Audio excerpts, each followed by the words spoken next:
Okay, guys, welcome to week 10. This week is a little longer, so just make sure you have the time to kind of watch all of it. We're covering a lot of sort of different movements and really fantastic artists, so which is super exciting.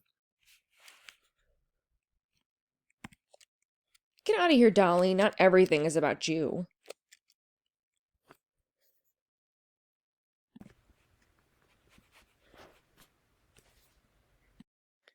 So, between World War I and World War II, Europe had really changed by the time the armistice was signed in 1918.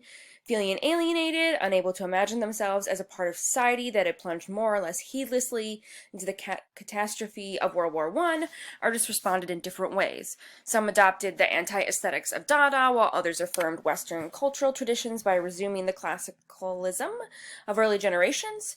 The aesthetic posture showing the greatest resilience and optimism was probably that staked out by constructivists, such as those allied with Bauhaus, who believed that Western civilization could redeem itself with the help of art. So really last week we focused in on constructivism like having to do with Bauhaus and those groups as well. But what we see here is that Surrealism did neither of these, and instead it really focused on responding to the moment by reasserting the invincibility of artistic genius. So they believed sort of inherently that artists could be born with this innate idea of genius. So from the Renaissance period, you have people believing that genius was an innate capacity, divine spark held by few. So you can think about Michelangelo or Leonardo da Vinci. The Renaissance, High Renaissance especially, really focus on genius, this idea of genius, as part of just innately who you are to be able to create this sort of powerful art. So in the 18th and 19th century, conceived of genius in terms of emulation and intellectual attainment, and Romantic artists reintroduced the idea of genius as something inborn but rare, a creative faculty that gave rise to originality. So Surrealism really focused on the notion of genius by Romanticism as exceptional and marked by originality, but traces its source to the mind's unconscious. So instead of focusing specifically on it being something you're born with, they're focusing more on the mind's idea and that the power of the genius comes from your unconscious. So in your ability to kind of tap into these raw impulses, desires, and fears that Freud claimed were seated in the unconscious. We're going to talk about Sigmund Freud and how he sort of applies to this. And then this was the only way an artist could achieve authenticity. Of course, what we will find is that the idea of genius is a little sort of skewed in that most ideas of genius come down to supporting male artists. So this, like all conceptions of genius, privileged some individuals while rendering it virtually impossible for others to lay claim to it, specifically male genius. The lack of female participants, while also affirming the modernist tendency to view the female body as a powerful catalyst for artistic experimentation, kind of left women out of this conversation of artistic genius. So instead, women were objects of desire and fear.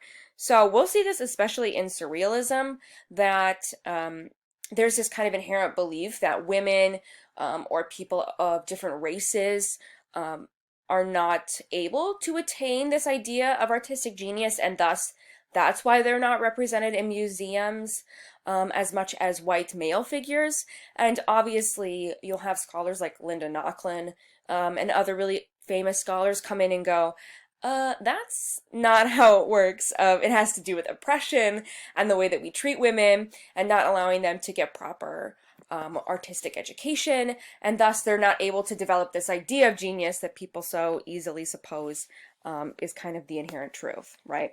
So just keep this in mind, because as we look at female artists, you'll see sort of how the Surrealists treat them. So Andre Breton is really the artist to develop Surrealism.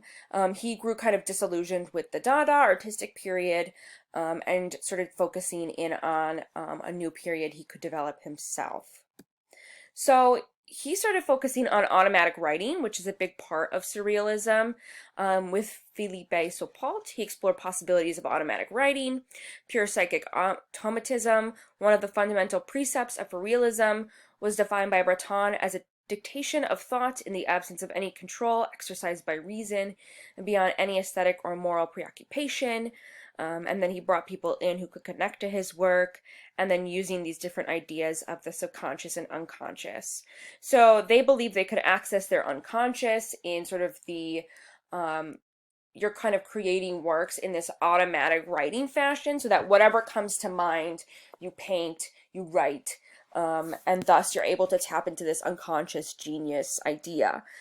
So for example, you can kind of think of like all these like parlor games or whatever that you play with your friends. Like, I don't know why I call them parlor games. What am I, 90?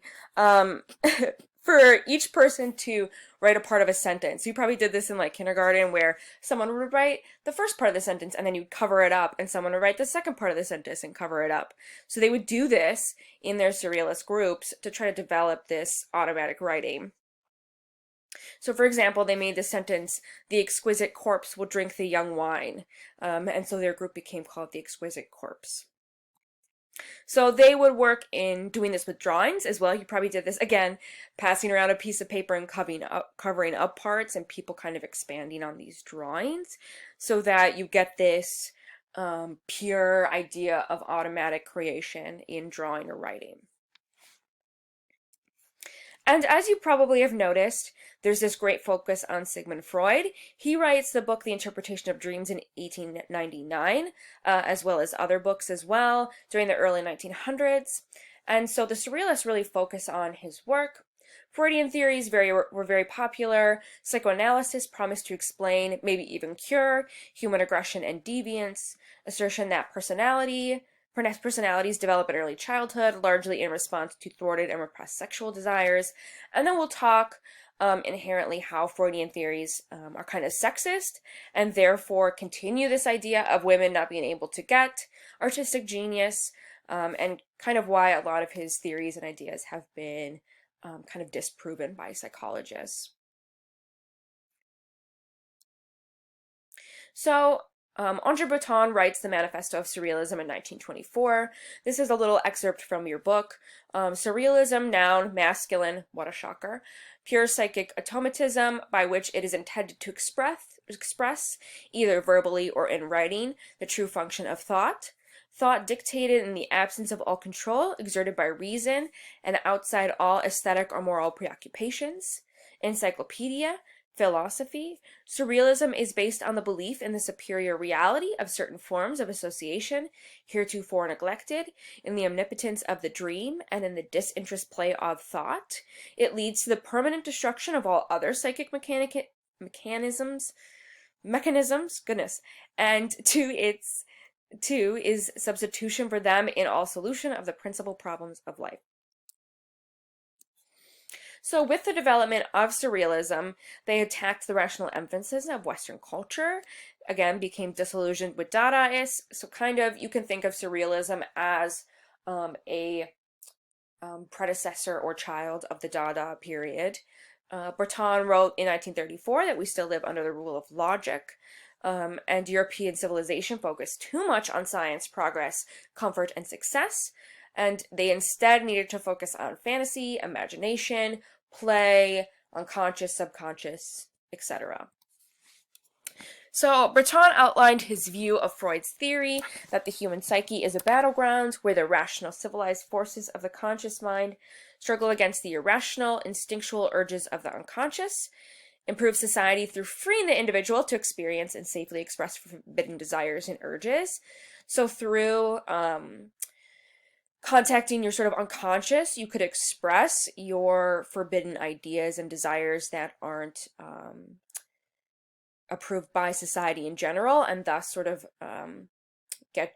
you could feel sort of that you could express those desires and sexualities in a safe place. Coming to face with one's inner demons in an art context may allow them to not release them in the real world.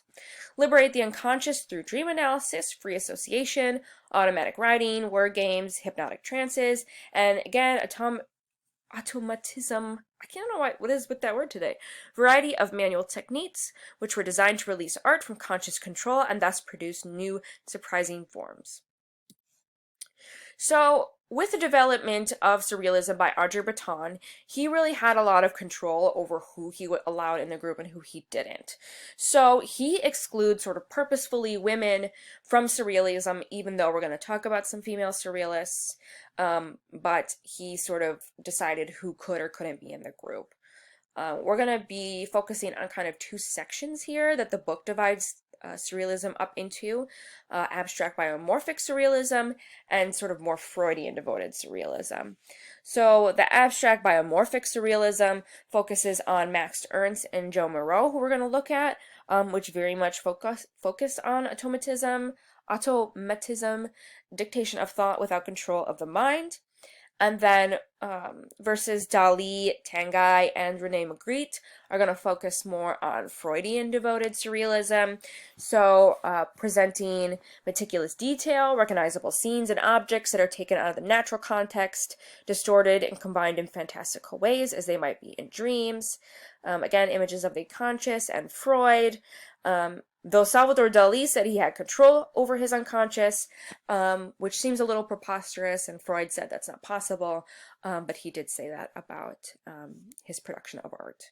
So the first surrealist we're going to talk about is Max Ernst, and he really started in the Dada period. We didn't talk about him, we kind of skipped over him, but this is his Celebs work from 1921, which is considered part of more of the Dada period. And in this work, he took a photograph of a Sudanese corn bin and transformed it into a sinister mechanical monster. So this reusing of found objects very much in the Dada period. And it's like really easy to see how he took this really weird form and recreated it into this mechanical monster.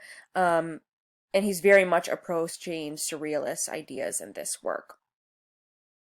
The work's title also came from a childish German rhyme that begins, "The elephant from Celebs has sticky yellow bottom grease," and he combined them with these other surrealist objects.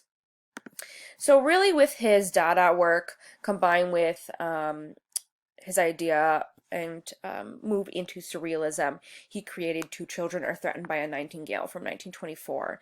And this is a really interesting work because it's very much kind of a collage mixed with paint, so you have pieces that are made of wood and other materials. So it's a green landscape that you see in which all of these figures are horrified of this tiny bird here. As you can see, I couldn't find a close-up in the correct color, so this one's kind of green, but you can see it. So we have these two figures that are running away, one holding a knife. And you can see the emphasis on elements that are collage, like this gate that comes out into your viewpoint, right, and onto the frame, as well as this house as well. You also have this other figure that's running away with a child, and actually looks like it's kind of reaching for this realistic doorknob that's right here. And so again, this work is very much kind of a Dada / surrealist work in that it doesn't really have, we don't have a super good idea of what it means, other than you sort of have this representation of fear for these figures in this kind of little collaged piece. And it's quite small. It's not a very big composition at all. And he had this title, this Two Children Are Threatened by a Nightingale, etched in the frame in which he built the story off of. And they're going to do that with surrealist work, often kind of taking works from psychoanalysis books or books by Freud and then reinterpreting them as paintings. One of my favorite works by Max Ernst, it has always kind of fascinated me because it's a very strange scene that's kind of really gorgeous and has really intense detail, and it's at the Peggy Guggenheim Museum in Venice, and it's just one of those images that really stands out as Max Ernst kind of moves into his illusionistic surrealism, creating this kind of unsettling scene. So you have this figure, potentially that this is the bride figure, and this is the male figure, or this is, I'll kind of break down kind of the different interpretations of these creatures. All of them kind of come from past images, like you can see the theatrical images.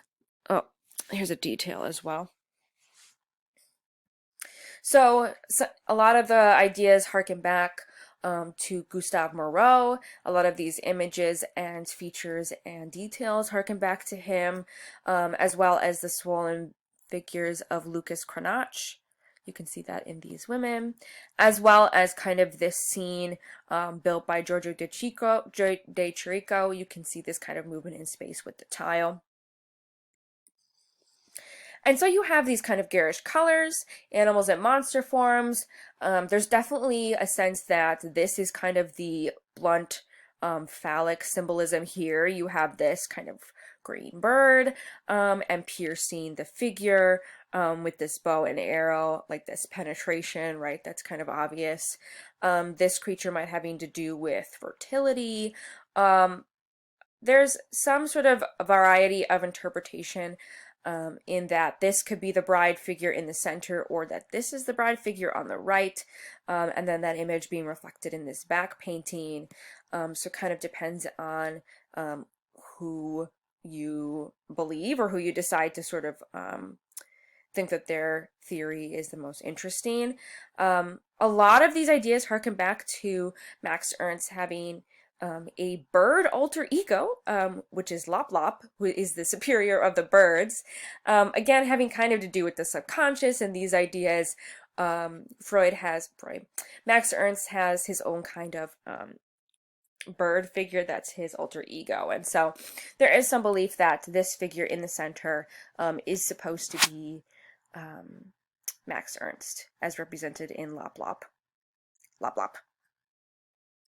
And the bride, who may be there then on the right, is Leona Carrington, who he was dating at the time. Now, Surrealists are kind of fun and interesting because a lot of them have kind of weird sexual lives. A lot of them are kind of open to sex and ideas.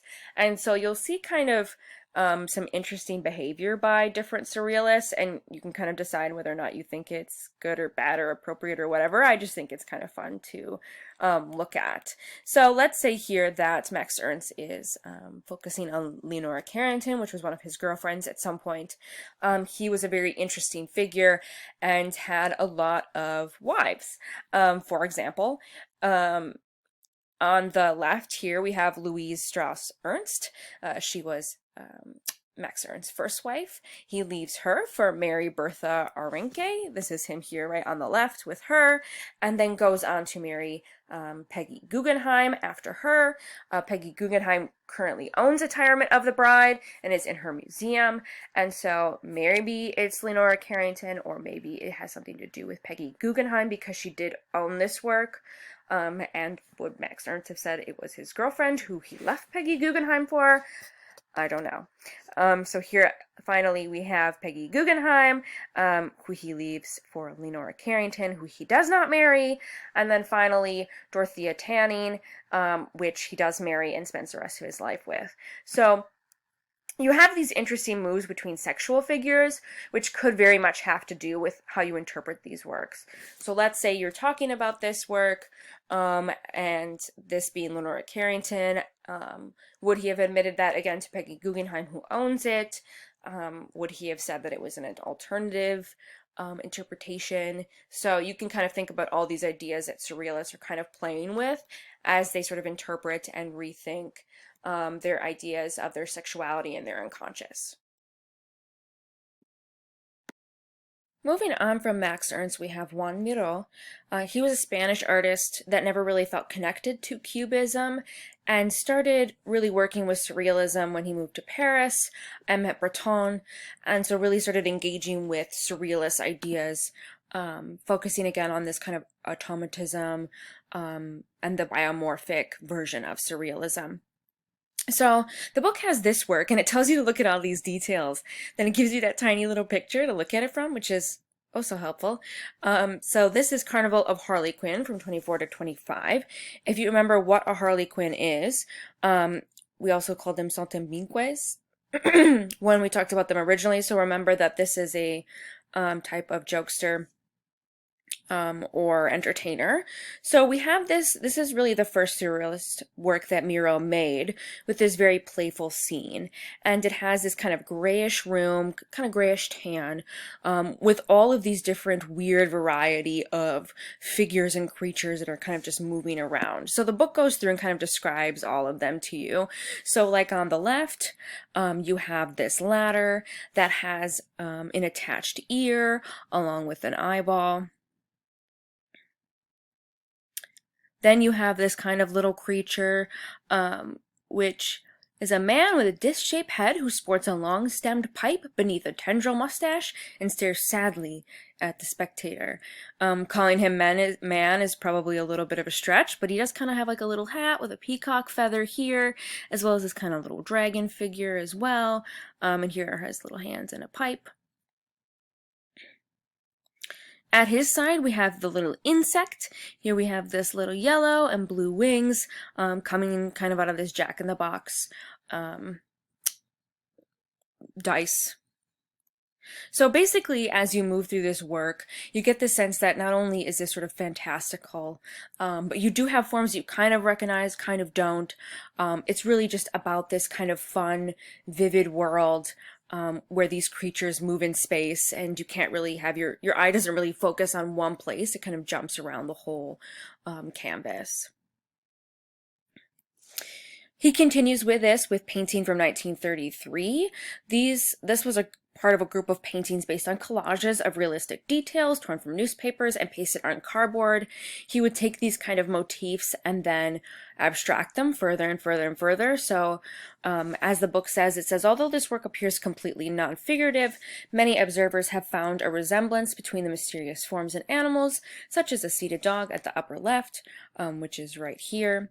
So using these organic and abstract shapes to really sort of tap into his unconscious or subconscious through artwork and surrealism. So this is pretty typical of his work in the surrealist field.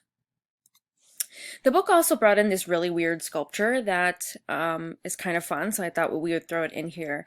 Surrealist objects proliferated in the 1930s, and this one consists of a wood cylinder that holds a cavity of a high-heeled, doll-sized leg that the fetishistic nature of which typifies surrealism, eroticism. We also have this stuffed parrot. Here you have this leg. Not mean to move the picture here, of which I have a close-up, so you can kind of see this stuffed doll leg with the tiny shoe, as well as this piece of cork and this stuffed parrot. And then at the bottom, it is all staged on a hat with a little fish that swims through the brim. So again, these kind of juxtaposition of disparate objects. You could think about Duchamp and his work with ready-mades, was meant to evoke surprise and trigger further associations in the mind of the viewer.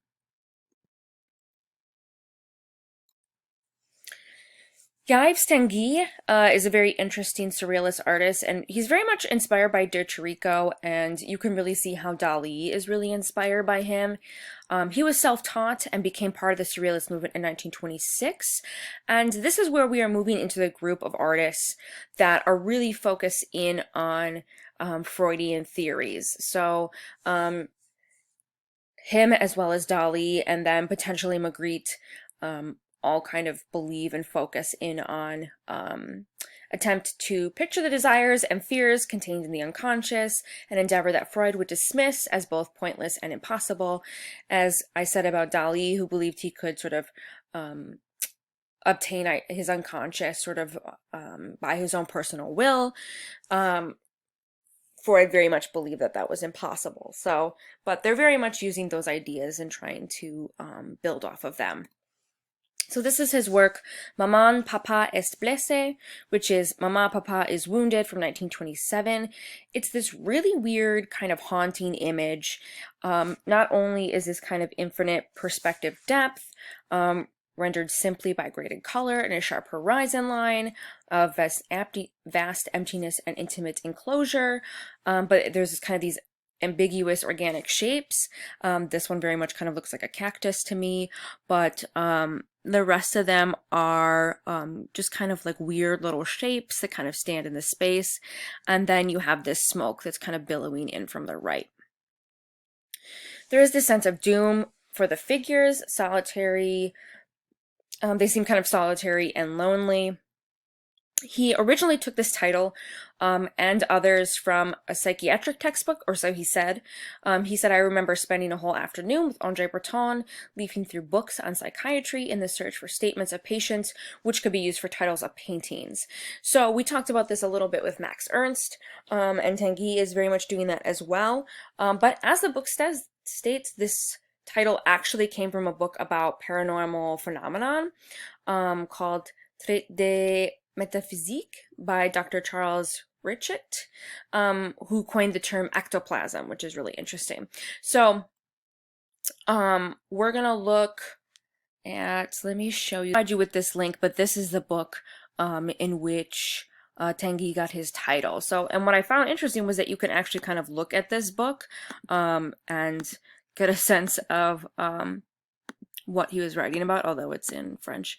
But I thought it was interesting that this was archived for us online so that we can see sort of where Tanguy got his inspiration is from this book originally.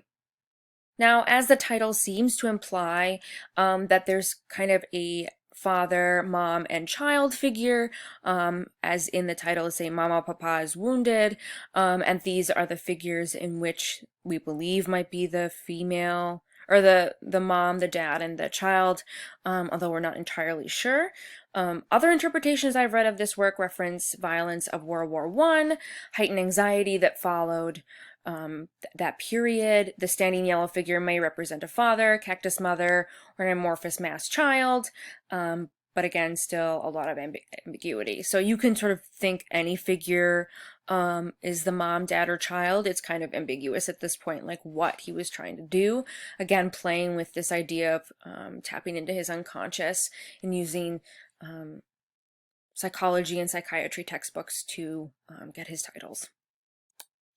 So, of course, we have to talk about Salvador Dali, who is one of the most famous surrealists, and probably the one that everyone has heard of, at least. And he was a Spaniard and was educated traditionally in art school, and he was highly imaginative, enjoyed indulging in unusual and grandiose behavior, as we will see. Not only his paintings, but his writings, his utterances, his actions, his appearance, his mustache, and his genius, for publicity, have made the word surrealism a common noun in all languages, denoting an art that is irrational, erotic, and mad, and of course, fashionable. If you kind of want to watch him talk and kind of get an idea for what kind of person he is, you can watch him on like What's My Line. I'll include that link on Canvas. But he is very much sort of an eccentric figure. A lot of his images kind of give you that sense. He grew up in Spain, and he had a lot of interaction with Gaudi's work that we talked about, and so he was very much invested in the artistic world before he sort of came into focusing on surrealism, and really Breton really encouraged him a lot. Now, he very much focused on Sigmund Freud in his work and is very devoted to the ideas of the man's universe and sensations, sexual symbolism, and ideographic imagery. So a lot of his work really tries to focus in on the subconscious and the unconscious, and thinking about his childhood and sort of his sexual deviances, potentially. Dali is kind of an interesting figure in that he wrote like a whole biography about himself and his childhood, and it's very elaborate and tells all these stories about how he was in love with all these men and these women and all these children, and he's kind of eccentric, and you get this sense that like you might not actually be able to believe anything that he says, because is he really telling the truth, or does he think that he's come from his unconscious with these lost memories, or is it all like a performance? So like, I'll give you a solid example here. When he was, before Dali was born, he had an older brother who was born 9 months before him, also named Salvador, who died. And later in life, when he was about 5 years old, He claims that his parents took him to the grave of his brother and told them that he was his brother's reincarnation and that they had named him Salvador because they believed it was their son being reincarnated. So again, you start to question sort of his integrity, and not that it's not part of who he is as an artist, but you start to question if these stories are really true or not. So take everything that he says with a grain of salt, as far as I'm concerned. Like Max Ernst, we have some sexual drama. He met his lifelong partner and muse Gala in 1929, and that's her here with him. And at that time, she was married to Paul Eluard, so she was Gala Eluard. And weirdly enough, as Dali steals his Gala kind of from Paul, because they're already married, there appears to be a picture from 1934 in which you have Dali and Gala, who are very happy, and here is Eluard with his new wife, Nush, who I believe was a performance artist. And so both couples were married in 1934 to different people, which is really weird. So again, sort of some sexual drama going on behind the scenes of Surrealism. But Gala really became his muse. He makes a lot of work focused on her. Many of the female figures are based on her. You can see kind of how this looks like her face. This is her here. So she became a big figure in his life and his work. And by the time he met Gala, his style was really developed, and he was really starting to take off as a surrealist artist. So he had by now formulated the theoretical basis of his paintings, described as paranoid critical, the creation of a visionary reality from the elements of visions, dreams, memories, and psychological or pathological distortions. This is one of the works that the book mentions, which I've never really focused on before, but it's an interesting sort of precursor to some of the works that we're going to look at.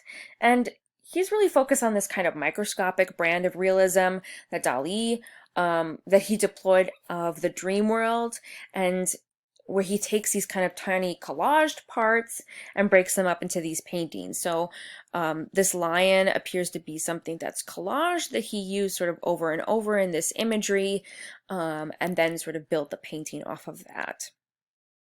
So you have these like little rocks, they cast shadows into the desolate landscape, all these elements very much that Tanguy is using. You can think about him as a precursor to Dali and his work.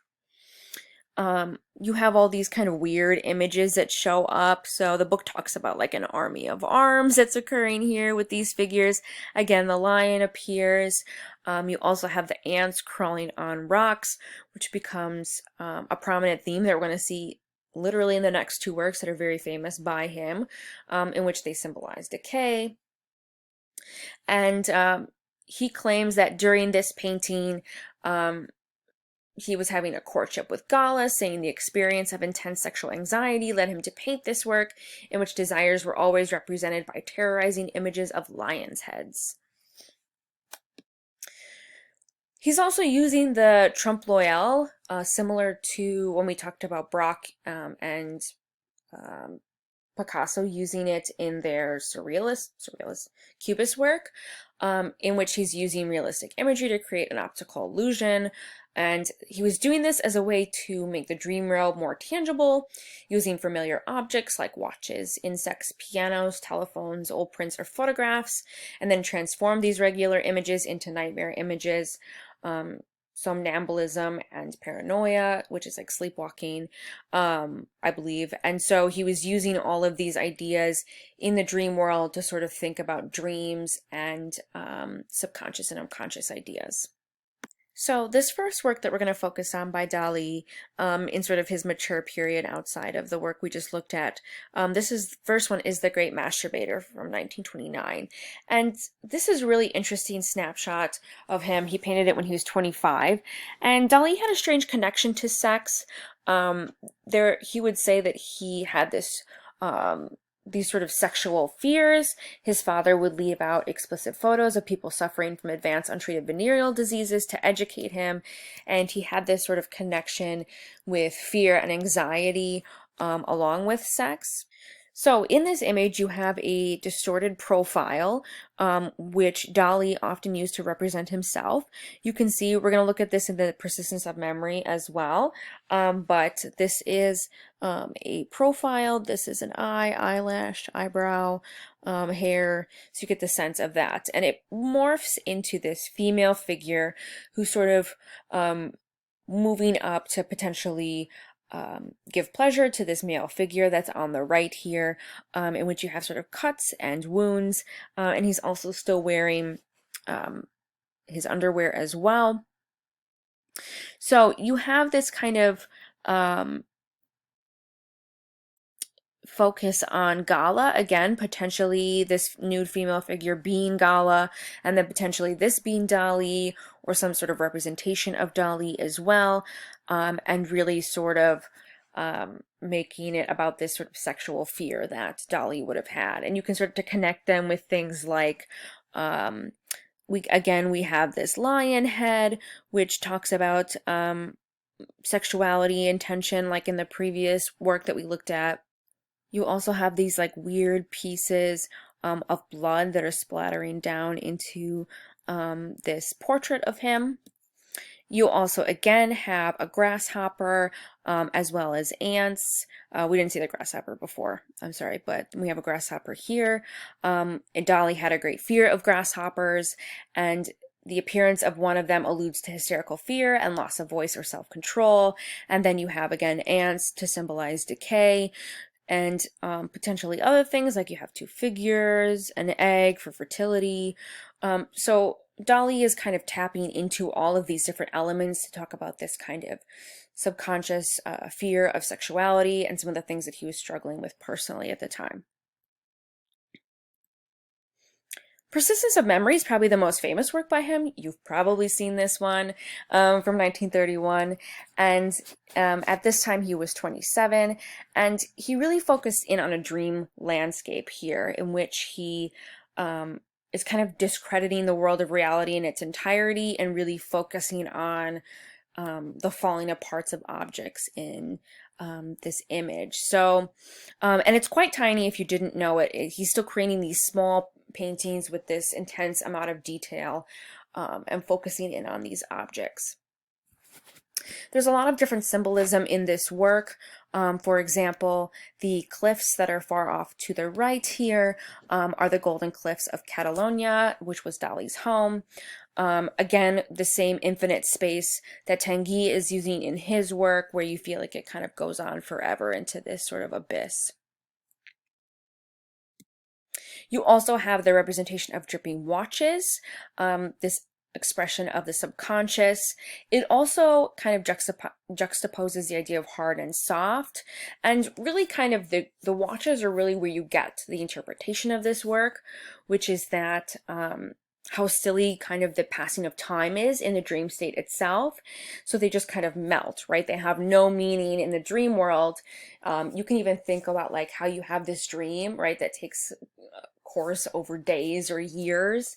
And so he's talking about this sort of lack of a real sense of time when you're dreaming. It also had to kind of do with Einstein and his theories of relativity that were coming out. So really sort of breaking down how time doesn't have value. The soft watches are an unconscious symbol of relativity of space and time, a surrealist meditation on the collapse of our notions of a fixed cosmic order. Or, I said Einstein's theory of relativity, right? Hopefully. We also have that this tiny fly appears to be a human. We're casting a human shadow as the sun hits it. So again, dealing with kind of dreams and dream landscapes, which is right here.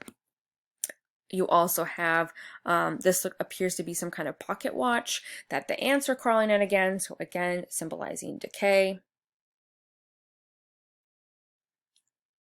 You also have that self-portrait that I talked about in The Great Masturbator. Here again, we have eyelashes, eyebrow. I think this is a nose and something else. But again, this kind of melting portrait that is supposed to represent Dali. And you see it in The Great Masturbator as well as other works here in which he represents himself as this kind of melting face. He very much got the idea of melting clocks from Camembert cheese, which was in the book. We have this quote: Dali described these forms as nothing more than the soft, extravagant, solitary, paranoid, critical Camembert cheese of space and time. He painted this work one night after dinner, when after all the guests were gone, he contemplated the leftover Camembert cheese melting on the table. When he then looked at the landscape in progress in his studio, with the shoreline cliffs and branches and branchless olive tree, the image of soft watches came to him as a means of representing the condition of softness. This pictorial metamorphosis, in which matter is transformed from one state into another, is a fundamental aspect of surrealism. So again, here I have some images of Camembert cheese because it can be both solid and liquid, but again, the breakdown of time in when you're thinking about dreams and dreamscapes. He's created more works about the persistence of memory. This is called The Disintegration of Persistence of Memory. He started working a lot with math and mathematical elements, so a lot of that kind of includes the repetition of shapes and the breakdown of forms. So he does continue this idea later in life. Again, this is one of those works that you see over and over. There are so many parodies of this work, which is ridiculous. So here is Spongebob Squarepants, among others. So a very popular and important work to Dali's large abundance of work that he did.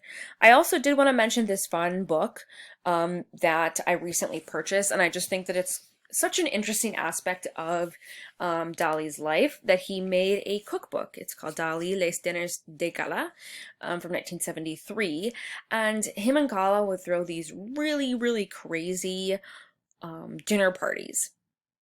And they thus created this kind of really weird cookbook, and the images are all painted by Dali, and they're all kind of crazy surrealists with the weirdest recipes. So it's one of those things that isn't really talked about in textbooks as much, but I think it's such a weird part of his creation and work. And he has recipes like 1,000-year-old eggs, vealed cutlets stuffed with snails, frog pasties, toffee with pine cones, etc. So really interesting that he kind of branched out into this other area of work and of surrealism. And this is him throwing a dinner party, and they would have these parties where everyone dressed up and kind of they were surrealists in their own right in many ways, as you can tell from this image. The next artist is Rene Magritte. He's very much part of the surrealist mode that is kind of part of Freudian ideas, but also kind of on his own path. He was very much sort of a low-key personality in Breton's sort of circle. Breton had kind of lukewarm feelings about him, and so his work wasn't explored as much, but I think his work is really interesting and valuable. As the book says, it's how we read visual images as part of a code, like how his work is invested in how we read visual images as a part of a code system of signs, coincided with linguistic and philosophical investigations that led to the modern field of semiotics. So a lot of his work kind of deals with signs and words and their connection to one another. So for example, this is the work This Is Not a Pipe, or Treachery of Images from 1929. And here we have an image of a pipe in which he states that this is not a pipe.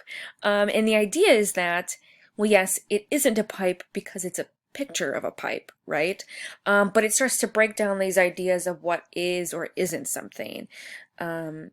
In the book, it says this masterpiece of surrealism creates a three-way paradox out of the conventional notion of objects that corresponds to words and images. So when you start breaking down these ideas about Foucault and kind of what images and ideas mean, he's really trying to kind of make you think about it. So giving you an image of a pipe and saying it's not a pipe. Oh, well, of course it isn't a pipe because it's an image of a pipe, but in reality it's a pipe, if that makes sense. It starts to break down sort of how we see and think about images. Another one that does this is The Human Condition from 1933. This is a landscape that is framed in a window. So think about back to Open Window by Matisse and these other artists that are focusing on window scenes. He has here that the painting literally gives you the rest of the information that you would see through this window, right? So the real space versus the spatial illusion, it's very much sort of implying that either the painting is less than the real landscape or it's better than the real landscape, although in reality both are painted fictions because it's a painting of a landscape within a painting of a landscape, if that makes sense, right? So Rene Magritte painted this image, and within the image he has a landscape painted on a canvas, if that makes sense. So you very much have to think about like the image and then what the image of the image is, sort of this layer upon layer of trying to think about optical illusions and that sort of thing, right? It's kind of a tongue twister, or kind of makes your brain hurt a little.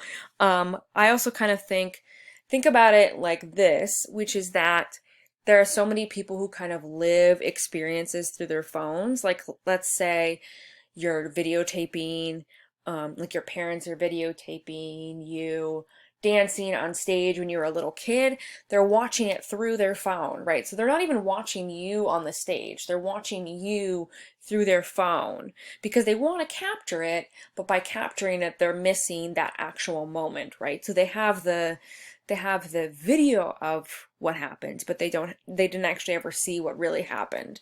So you can kind of think about these ideas when people are always on their phone or always taking pictures of what they're doing, that they're kind of living their lives through the phone and looking at landscapes through their phone, right? Does that make sense to some extent? I'm trying to bring it into the 21st century. This is another really famous work by him that you've probably seen and didn't know it was by him, Son of Man from 1964. This is a self-portrait of himself in an overcoat and a bowler hat, standing in front of a short wall, but the man's face is obscured by a green apple. This is supposed to be part of a metaphor in which the apple is hiding the face. Things are always hidden and do not see what is visible. Even if you see someone's face, you're sort of seeing the outside versus the inside of who someone really is. So again, really playing with these sort of ideas and constructs in surrealism. Very different from what like Dali and Tanguy and all these other artists, Max Ernst, Juan Miro, are doing. Now, there's an interesting place for sort of women artists and those sort of not of the male gender. However, the book places Claude Cahoon with the women in surrealists, in which I tend to not entirely agree, as although Claude Cahoon was born Lucy Schwab, it seems to appear that he wanted in some respect to be a woman, or to be a man. And so I'm not entirely sure if we have a sense of what pronoun they wanted to use or anything like that. So I decided not to put Cahoon in the Women in Surrealism section. So I'm going to sort of break down his art outside of that. So Claude Cahoon was very much known for their self-portraits in which he assumed different personas and trying to sort of undermine these traditional concepts of gender roles. And he lived with his or her lifelong partner, Marcel Moore, who's aka Susan Malherbe, and it was so Marcel Moore is Claude Cahoon's stepsister, which is pretty weird, but they became sort of inherent collaborators as they were kind of loners and ostracized, probably because they were viewed as lesbians or homosexuals or whatever the case may be at the time. And so they really started to play with these ideas of costuming and gender and really trying to break down these norms. Cahoon was publishing articles in journals stating controversial theories that introduce the possibility of a third sex, uniting masculine and feminine traits, but existing as neither one nor either. And Cahoon suffered a lot when World War II happens and sort of the Nazi takeover. Cahoon and her lover were both, or his lover, I'm going to mess you guys up with these, I'm switching between pronouns, following his arrest and imprisonment for resisting Nazis, and they were also sort of protesting him at the same time. They were sentenced to death for resisting Nazi power, but never occurred because of the end of the war. So Cahoon and Moore were both producing sort of images and trying to communicate between cells. So this is Cahoon at the end of the war when they leave the prison that the Nazis put them in. So a lot of Cahoon's work really plays with this idea of gender bending and costuming and that sort of thing. So for example, this work is I'm in Training, Don't Kiss Me, which is inscribed on this shirt that Cahoon is wearing. And then you have all of these sort of elements like the painted lips and spit curls painted on nipples, as well as this decidedly coy and feminine look. So very much playing with this sort of feminine persona, in which Cahoon is sort of teasing this idea of a bodybuilder female figure. Cahoon would continue to do this in works like Untitled Self-Portrait with Mirror from 28, presenting Cahoon as a bold, androgynous, and doubled by the mirror reflection, using sort of lush, luxurious tones in the checkerboard jacket, highlighted hair, and smooth sun-kissed skin. And a mirror is kind of in art is used as a convenient way to expose two enticing views of a subject. And Cahoon is looking away from the mirror and engaging with and meets the viewer's gaze, and is sort of rejecting this idea of being the passive quote-unquote woman who is visually consumed by themselves, instead sort of approaching the viewer and kind of thinking about themselves as an individual. You even have that Cahoon is kind of hidden when you look at them here. The coat kind of hides their neck, but it's completely exposed in the mirror. So playing with these ideas of gender as well as sort of what the interior is of one's sort of personality and who they are as an individual and who they want to be.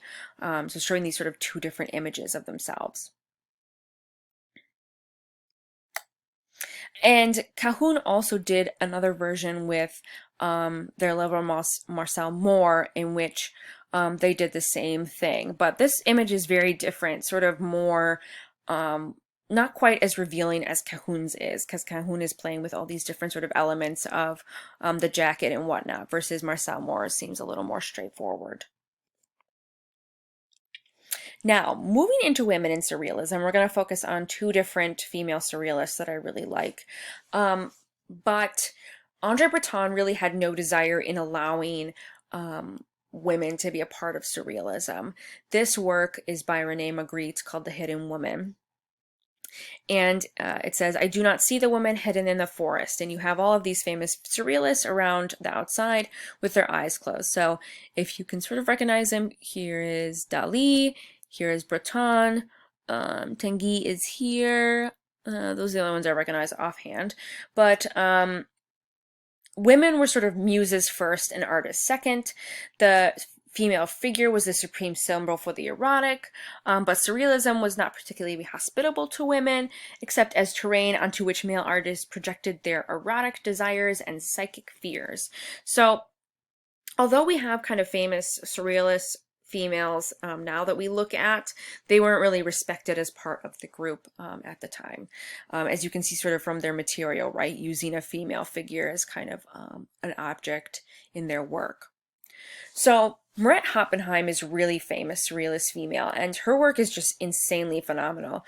She was an art student in Paris in 1932, and it was not even 20 years old by the time she was exhibiting. And a lot of her work is so playful and fun, that if you like what you see, you should really go check it out, because she's just one of my favorite artists. And early in her career, she does this photographic series called Veiled Erotic Series, with Man Ray, who's a very famous surrealist photographer as well. This is Veiled Erotic from 34. I think I just said that twice. But she's working with Man Ray, who's this really famous photographer here on the right, who's producing all these really famous images. And in this image, she has this being sort of the one that I would like to focus on, which is that she's standing in front of this wheel in the nude. And here you have this sort of faux penis that she's sort of created by standing here. And so it looks like she sort of created a penis for herself. And I very much sort of start to think about this connection between Sigmund Freud and all these theories that women, or that the surrealists seem so obsessed with. And so I put in this whole idea about penis envy, because Sigmund Freud theorized that when females are developing, girls experience anxiety upon realizing that they do not have a penis. And there's kind of a parallel reaction is boys' realization that women do not have a penis, which is castration anxiety. And so a lot of feminists have really broken down this idea, said how sort of silly it is, because it means inherently that female sexuality, that their genitals, all of these things are inherently defined in relation to men, and that men have penises and women don't, and that's how you define their genitalia, right? Which makes no sense. And so women is kind of inherently broken men. And so in this work by Man Ray, aka Maret Hoppenheim, I think she's kind of playing with this idea of sort of gaining this phallic form by standing behind this wheel. For Teacup is probably her most well-known work, so titled The Object, from 1936, and it is a cup and saucer and spoon covered in Chinese gazelle hair. It was created after a conversation with Picasso in which he said that you could cover anything in fur, and she said even this cup, and so she did just that. So this is one of her most famous works that's at MoMA now, and all of these surrealists kind of had this fun idea of, oh, you could think about drinking hot chocolate out of this cup, oh, and the pure sexuality of that moment. But of course, you take this object and you make it kind of useless, right? Because there's no possible way that you are going to drink anything out of a cup covered in animal fur. In the book, it says, in Oppenheim's hand, this emblem of domesticity and the niceties of social intercourse metamorphized into a hairy object that is both repellent and eroticized, the consummate fetish. Breton called it le déjeuner en fourrure, which is luncheon in fur, which I think is commenting on Manet. That would be my assumption. She did other really great works too that I think sort of really comment on women's place in surrealism.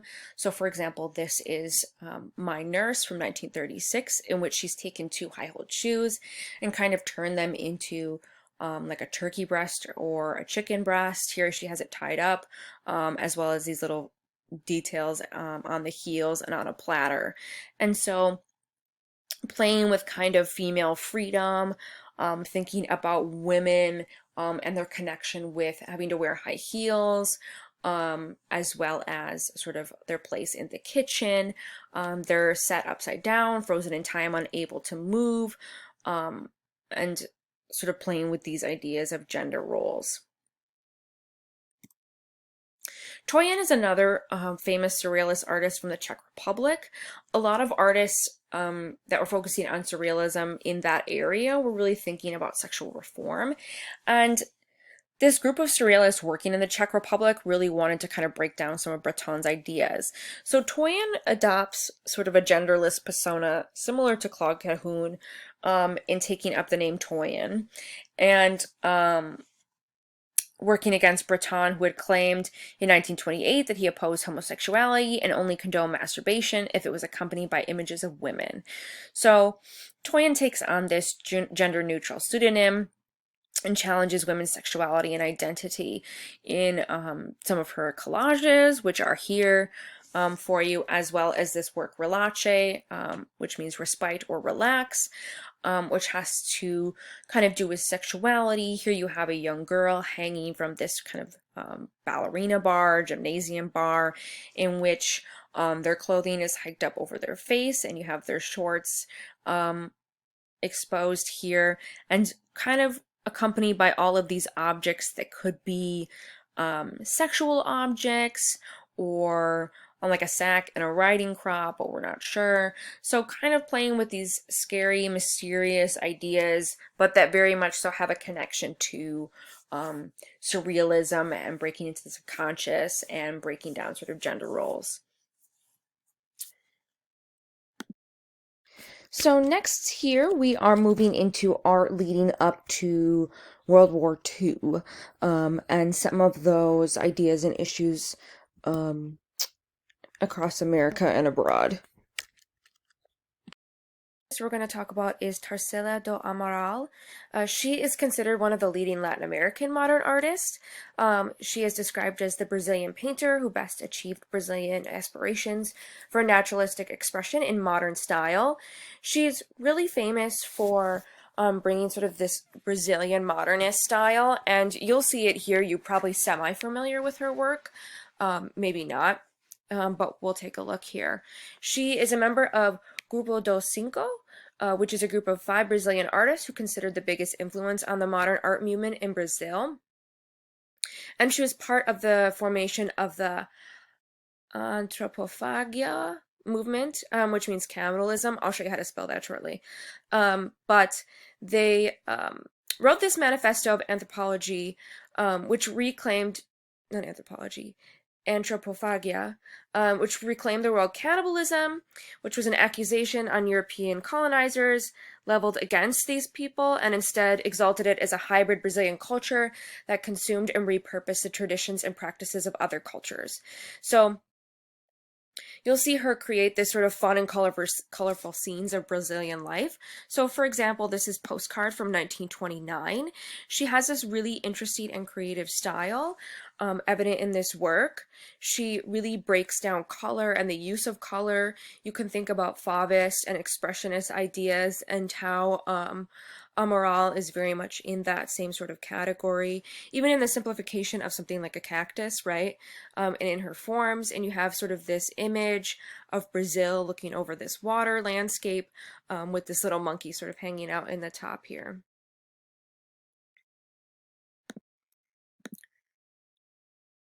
The work we're going to talk about that's really one of her most famous works is Apaporo from 1928, which translates to Man Who Eats.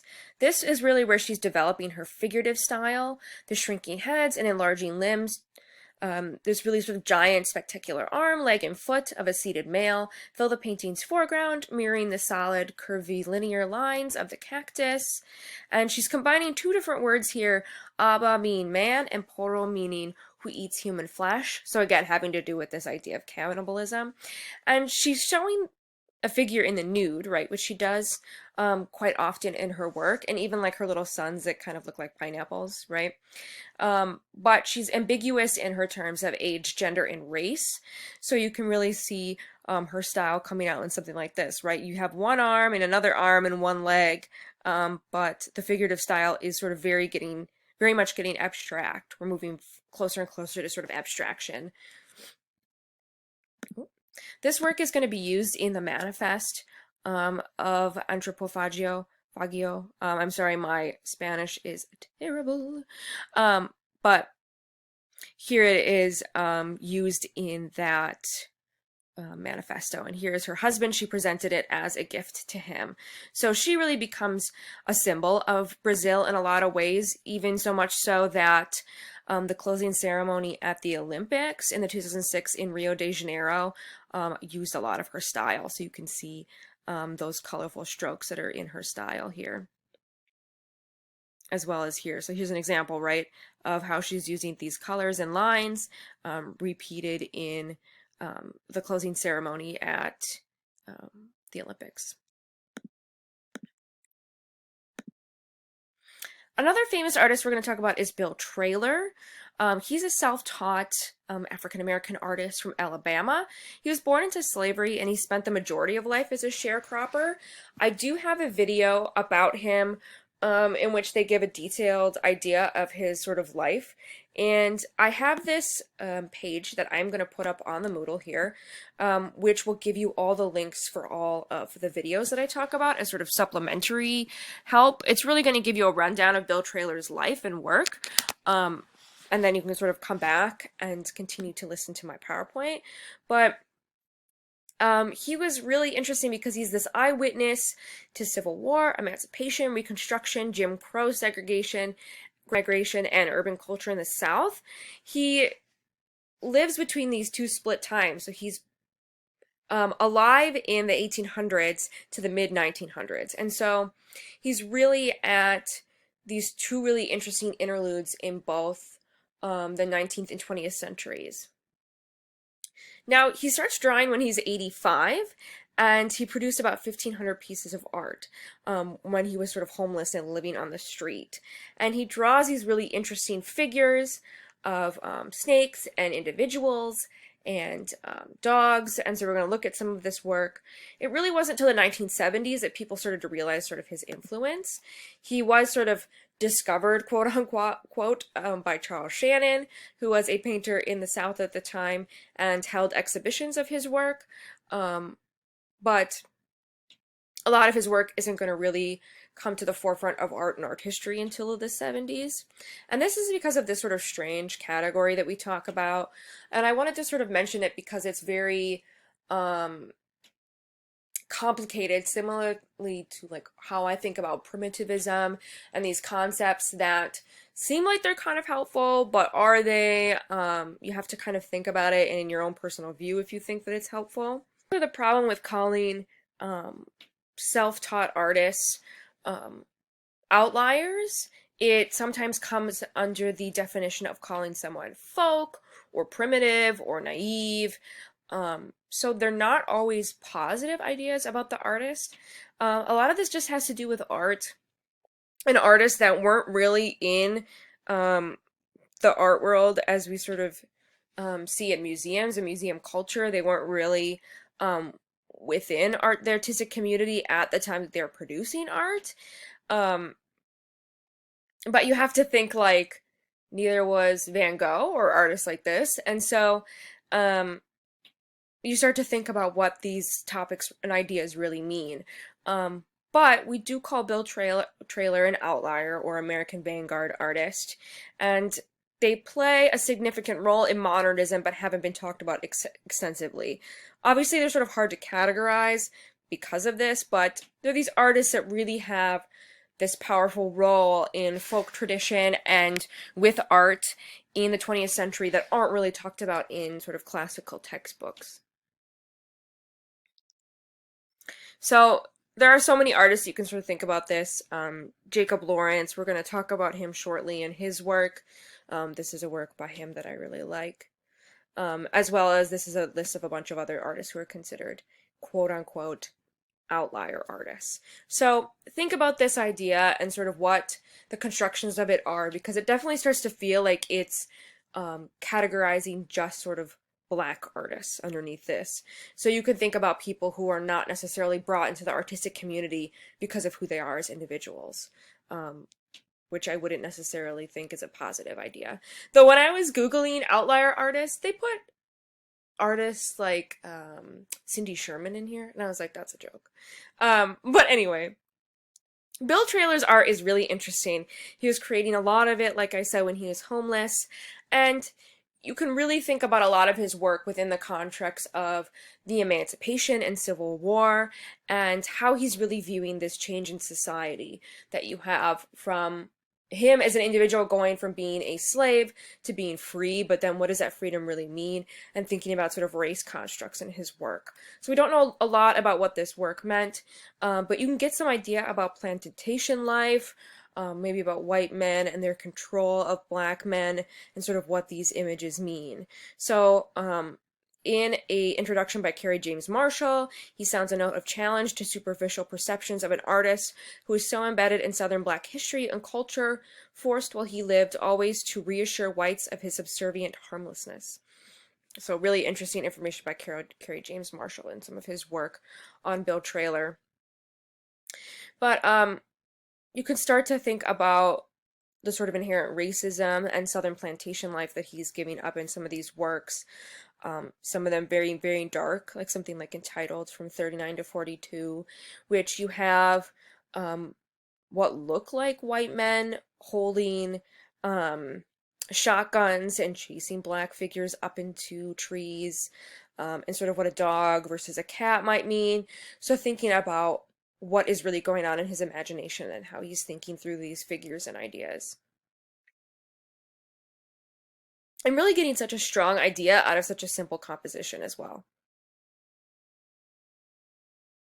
Here's another one of his works, kind of daunting but also silly, with this man holding a leash of a dog. Again, you don't really know what race they are. This could be a white guy, but at the same time, he paints them all in sort of monochromatic colors, so it's hard to know.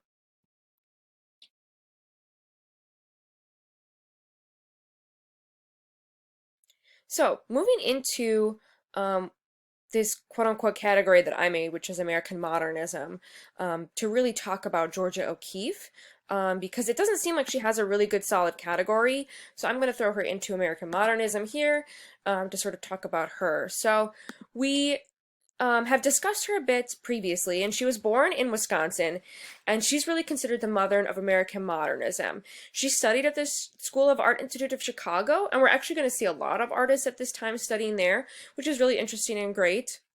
As we've talked about previously, she was married to Alfred Stieglitz, who was a very famous photographer who photographed her, took about 300 photos of her when they were married. And he said when he first saw her work, "At last, a woman on paper," whatever that means. But she has a very unique style, and we're going to talk about her work and how it really contributes and paved the way to sort of American modernism in a lot of ways. So this is one of her works, Music, Pink and Blue, from number 2 from 1919. I do have a little video that talks about this work from the Whitney.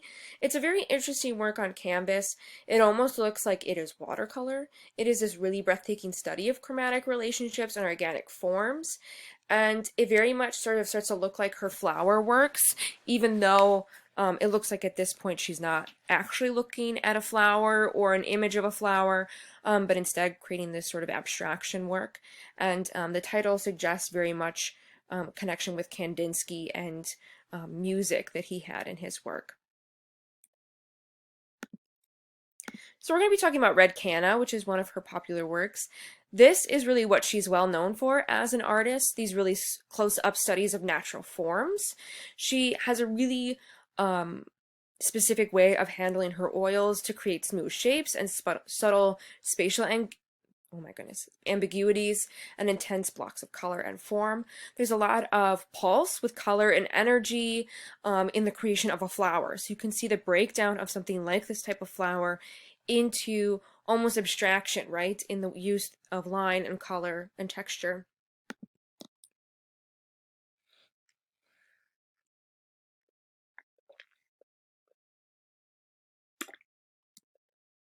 Now, where you've probably heard about Georgia O'Keeffe and heard people talk about is that a lot of her flowers represent women's genitalia, right? From which she is, for the most part, denied.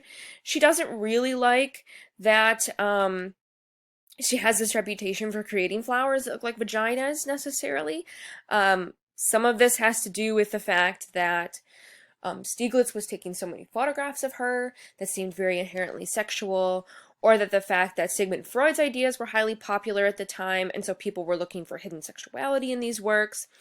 So there's this persistence of interpretation linking O'Keeffe's abstractions to female genitalia or sexuality speaks to the distinctions critics and art historians have drawn between O'Keeffe's work and that of her male contemporaries, whose work are rarely subjected to such biological essentialism. One critic even stated he found expression in delicately veiled symbolism for what every woman knows, but women heretofore keep to themselves. So whether or not you sort of see this as scholarship being inherently sort of sexist and wanting to see vaginas in her work, they kind of do look like vaginas, right? And so you can definitely think about that in context with her work, having to do with rebirth and the formulation of sort of natural forms into vaginal looking shapes, etc. As O'Keeffe has said about some of her works and Look at Flowers, when you take a flower in your hand and really look at it, it's your world for the moment. I want to give that world to someone else. Most people in the city rush around so, and they have no time to look at a flower. I want them to see it whether they want to or not. So really sort of investigating the simplicity of the form of the flower and breaking it down to really look at it. So she even wrote this about red canna. Abstraction so close up, one is immersed, reds swelling from whites to pink soft velvet reds, bleed into liquid rubies, teasing like a swirling skirt, softly blowing in the breeze, morning sunlight looking through the vibrant blood of life awakening the morning light sun parting, vibrations of pounding hearts.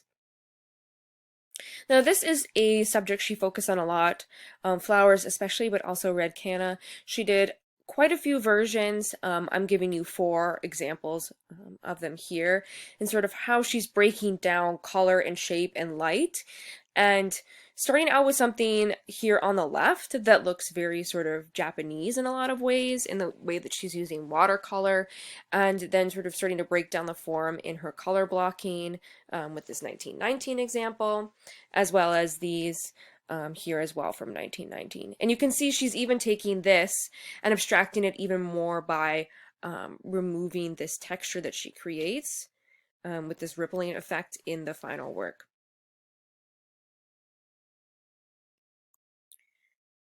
Whether or not you knew this, Georgia O'Keeffe is really well known for producing some cityscapes as well.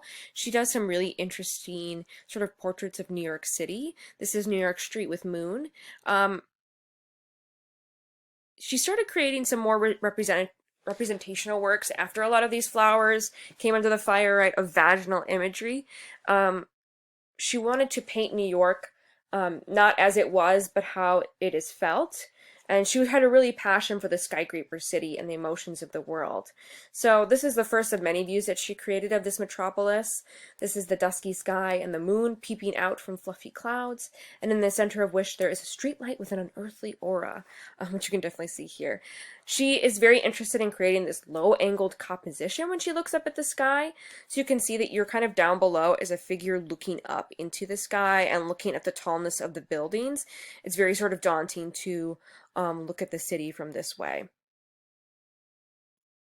Here's another one that she's well known for. This is City Night from 1926, in which you can see this sort of looming overview of the buildings as well. This seems a little more dangerous and scary in that it's very dark, not as sort of inherently colorful as the previous work, and to the extent that even the moon is lower than the building itself, right? Even the way that she's painted it, that the moon is lower and you're still being felt to feel very small in the midst of these very tall and strong buildings. It sort of peers over the viewer with this exaggerated perspective. So might crane your neck to sort of look up at the sky and look up at the buildings above you. And really thinking about your place amongst sort of the New York skyscrapers. Now in 1929, O'Keeffe travels to New Mexico and she spends a lot of time there in the Southwest as well as New York. And she becomes very well known for her desert motifs as well. So this is one of those well-known works. This is Cow's Skull with Calico Roses from 31, really sort of breaking down against forms and colors of the Southwest. So you have the sun-bleached bones and skulls found in the desert with this very reductive style, thinking about these single objects. So you kind of have, they kind of feel like still lifes in a lot of way, that you have this really sort of abstract background, and then you have a skull with these sort of simple flower forms. So really becoming more intimately connected with her subject again. So instead of looking closely at a flower, looking closely at other objects like skulls. And she does skulls a lot in these Southwest works.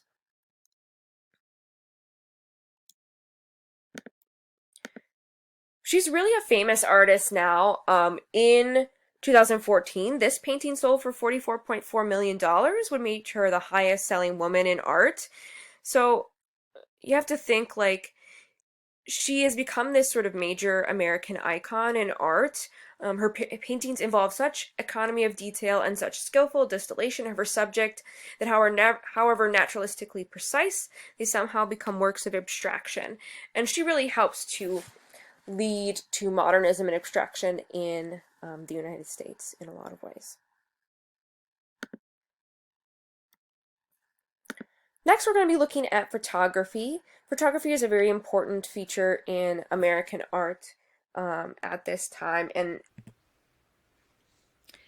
other important events that we have coming right before we enter into World War II are the 1927 Charles Lindbergh. He has his first transatlantic flight, as well as the stock market crash into the Great Depression, which is really only alleviated by World War II in the 1940s.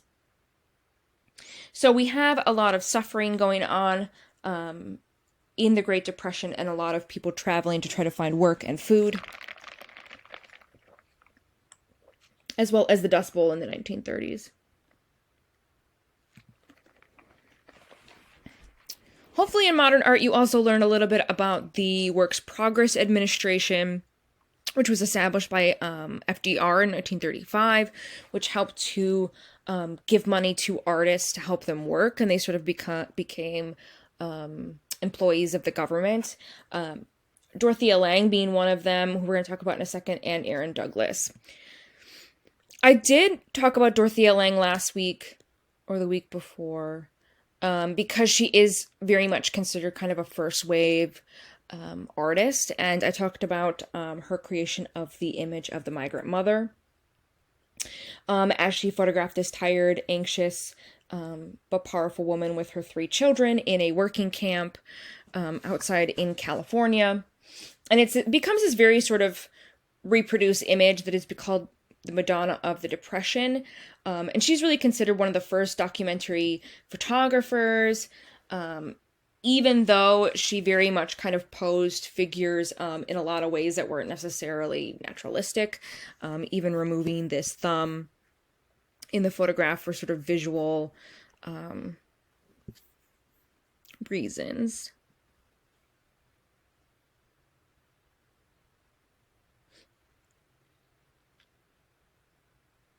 Oh, wait.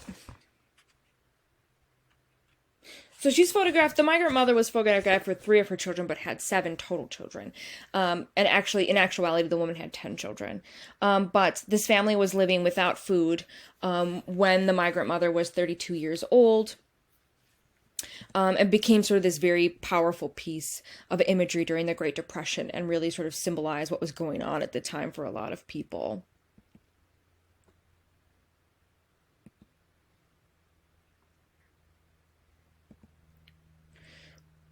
What I've sort of come to realize recently, which I did not know previously about the Migrant Mother, probably because it's not updated in any textbooks that I've had that I've read about it, is that Florence Owens Thompson is the real Migrant Mother character. She's featured in these images. And she was actually under the impression that Dorothea Lang said she would never publish these works, even though the government decided what they would and wouldn't do with works because she worked for them. She was never sent any money, and when the government saw these images, they sent a bunch, like 20,000 pounds of food to from the federal government to this area, but by that time, Florence had moved on from this location. But shockingly enough, this woman is not white. And I know it's hard to tell in these photographs, but indeed, Florence Owens Thompson was, both her parents were Cherokee. And so this image that became a symbol of sort of white America, and this sort of Madonna, like migrant Madonna, she was in fact a Native American woman, not a white woman. And so it very much changes the dialogue that's existed about her and her image at large. Ansel Adams is a very famous photographer from this time as well, very different from Dorothea Lang. He worked with Alfred Stieglitz as well, and was a founding member of this group F64 in 1932. This is an optical term because they habitually set their lenses to the aperture to secure maximum image sharpness of both foreground and distance. A lot of their work is about Ansel Adams, as well as Edward Weston, who we're going to talk about next, is really about trying to capture light very extensively in their work, because they're not using doing color photographs. Obviously these are in black and white, and they're really trying to capture light and contrast as well as they can. So Ansel Adams is very famous for doing that in sort of landscapes of America. So like in Sequoia National Park and in Yosemite, he's really going to try to achieve this large tonal range in his development and exposure of work. So you've probably seen Ansel Adams' work before. He's a very famous photographer, but the way that he captures light and contrast in his work to get so much detail is really sort of what he's famous for, right? You can see all of these tiny little trees and the movement of the clouds and the mountains. Even this, right, every rock you can see all the way back, right, to the mountainscape.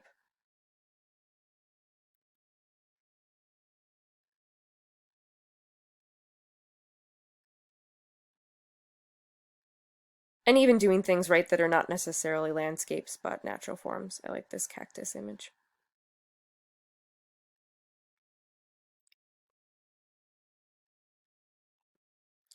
Edward Weston is another founding members of this group, F64, and he's really one of those influential American photographs that really focus on landscapes, but also still lifes and nudes. I really like his still lifes and his close-ups of singular objects. I gave you a nude at the beginning because I think his nudes are fantastic as well, but he got a lot of his success for his kind of soft and strong focused images and really getting kind of capturing the detail and the strength of singular objects. And really creating objects into visual enigmas is something that's said on his website.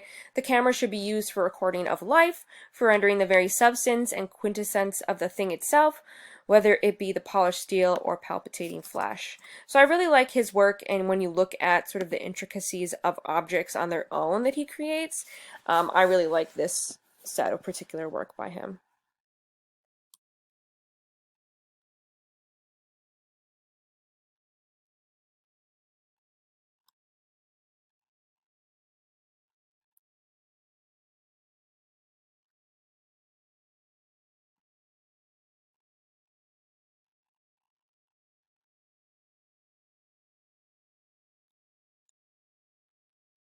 Next, we're moving into American realism and regionalism. We'll see sort of how artists in the United States are breaking down these ideas.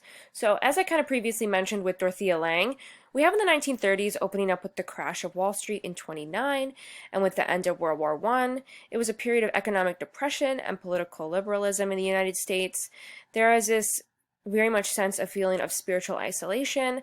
Art became socially conscious, nationalistic, and regionalist, battle against modernist abstraction, and instead focus on the American themes in their painting, whether chauvinistic praise of the virtues of an actually declining agrarian America, or bitter attacks on the political and economic systems that have produced the sufferings of the Great Depression. We also have during this time the U.S. government develops this federal art project, the WPA, Workers' Progress Administration, that's providing a lot of jobs for unemployed and really helps American painters to survive at this time. So we'll see a lot of artists working within this. We won't talk about it extensively, but they are working with the aid of the government to produce their art at this time. Again, like I said, Grapes of Wrath is written during this time, very much about this time in 1939 by Steinbeck. If you had to read this terribly awful book in high school, not my favorite ending. but very much about Dust Bowl victims during the migration to California. Dorothea Lang's Migrant Mother is very much a part of that.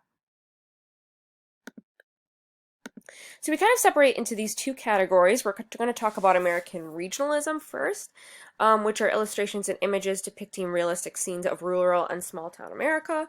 We'll talk about that. And social realism, attempting to draw attention to socio-political conditions of the working class by critiquing power structures behind these conditions. My perception of these two categories is that they're very interwoven, even though artists are sort of categorized by regionalism or social realism. I see a lot of artists participating in both. So even if it's a picture in the regionalism section focusing on quote-unquote rural and small-town America, it does seem to be commenting in some capacity on power structures of poverty, etc. So keep that in mind as we look at these works, and I'll mention it as well. So Thomas Hart Benton is the first artist we're going to be talking about. He's very interesting. A lot of these artists are very much not going to want to focus on quote-unquote modernism, even though they're all modernist, as well as not wanting to really be involved in abstraction. So we're not going to see that quite yet. Especially with these American artists, they're going to move away from abstraction in their works.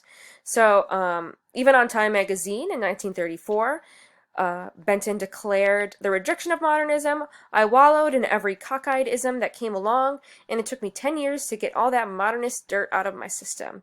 So even though we're very much modernism, and in modernist works of art, Benton didn't like the idea in general.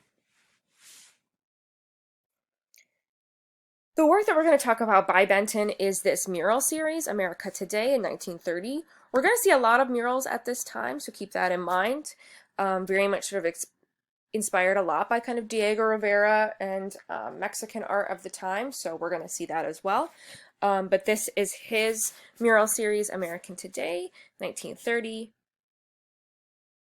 And this cycle is really about the theme of modern technology from the New School of Social Research in New York. And it's now at the Metropolitan Museum of Art. You can see all of these works together in all 10 canvases that are depicting this scene.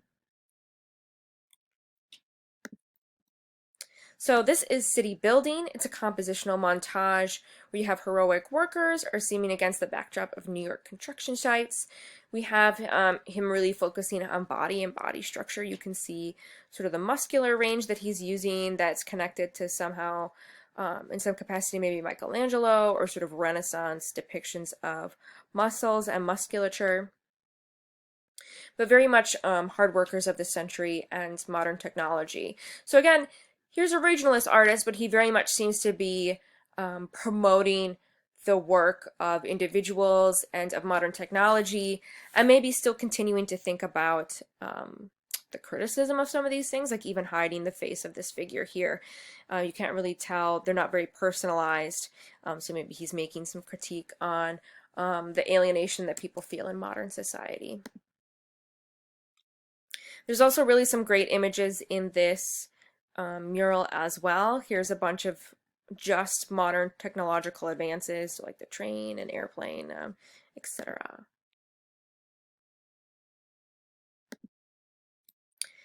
And again, having to do with regionalism versus social realism. Here at the end of his mural series is Outreaching Hands, which is very much supposed to be a critique of this economic despair and inequality that's occurring during the Great Depression. So here people are sort of reaching out for food and for money, these sort of suffering figures at the hands of sort of industry. Grant Wood is another very popular artist at the time because of his American Gothic from 1930. And he studied in Paris, and this work is now in the Art Institute of Chicago. Instead of having me talk about it, I want you to watch this Vox video. So I have put it up again in the links. Here is, oh, I forgot to mention that Dorothea Lang has a exhibition going on right now, sadly, at MoMA, that you can't probably see. So this is that Vox video on American Gothic to get an idea of why this work became so popular, which really helps to sort of think about regionalism and Grant Wood's participation in that. So go ahead and take a look and come back when we can talk about the next work. This is a work by Andrew Wyeth, who's also considered a regionalist. This is Christina's World from 1948, set in the landscape of Maine, depicting a young girl from behind wearing a pink dress and lying in a grassy field. It's kind of this weird frozen moment, maybe gives you like Wizard of Oz feel. She sort of stares in a distant farmhouse in this group of buildings, and it kind of looks like she might be in this motion to move towards it, but it's sort of still right at this moment. And this work was inspired by Wyeth's neighbor, Anna Christina Olsen. She had developed a degenerative muscle condition, possibly polio, that had left her unable to walk, and she crawled instead of using a wheelchair. And so he created this portrait of her, even though it's sort of the back of her. Wyeth explained, "The challenge to me was to do justice to her extraordinary conquest of life, which most people would consider hopeless." So she's interesting because she refused to use a wheelchair because she believed she could crawl or move faster without it. And so she had this very sort of positive, strong personality where she felt like she could do things on her own. And Wyeth really wanted to make this sort of strong, personal portrait of potentially the psychology of who she was as a figure and sort of her strength as an individual.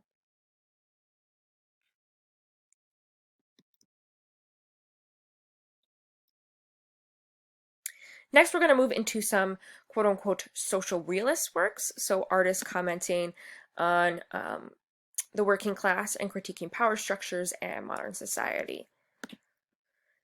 So Edward Hopper is definitely one of them, though he falls into the regionalist aspect as well, as you can see in sort of this composition we have with this lone figure. He thought that, however, regionalists were kind of caricaturing the U.S. in their paintings, and so he really wanted to rethink introspection and isolation in sort of modernist works. So again, another work at the Chicago Art Institute. I wish we could go and look. It would probably do everyone some good, but this is Nighthawks. And it's this interesting intersection of New York's Greenwich Avenue where two streets meet. And it's really this sort of timeless image because it doesn't really have a narrative. And it, even though it's a sort of well-known 20th century work, we don't really know what's going on. It has this sort of simplicity in form and idea. So really what you start to see is that you have three customers. They're not really interacting with one another at this all-night diner. They kind of all look lost in their thoughts, and they've kind of congregated in this area. There's also very much sort of the expressive possibilities of light. At this time, fluorescent lights had come into use, and so Hopper is definitely investigating that in his work, as this sort of has this very yellow glow to the way that this building looks. You also have the elimination of a reference to an entrance door, right? Like you don't know how the figures got into this space because you don't see the door. This door is likely to the kitchen, right? You wouldn't just leave out this section. So this is still seems to be attached to the building versus you have this sort of long window, probably with an entrance further on, but very much to think about sort of this isolation together by these figures, though somehow apart. Apparently, according to Hopper, he did not intentionally mean to paint human isolation or urban emptiness, but unconsciously, probably, I was painting the loneliness of a large city. Very much sort of the separation between people and congregating in this place together, but not sort of communicating. Kind of can think back to something like Toulouse-Lautrec or Gauguin in their work as well in Paris. It's been interesting to see how people have been talking about Hopper paintings. I've seen a lot of this sort of thing come from Twitter, Instagram, or whatever, that we all kind of feel like Edward Hopper paintings right now, right? This sort of isolation of the one figure in space alone kind of feels sad and similar to how we all are kind of doing today.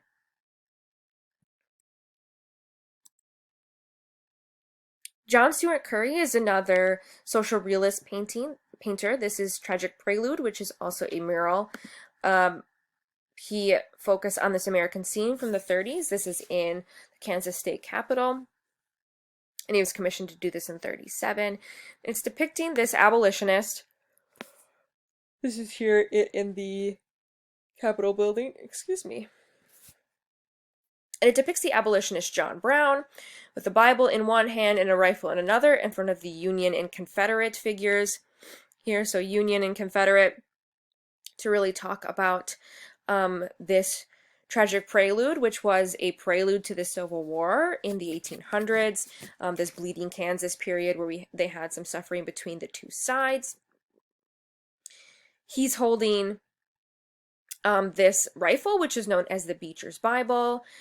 It was a Sharps rifle that was supplied and used by anti-slavery combatants in Kansas during bleeding Kansas.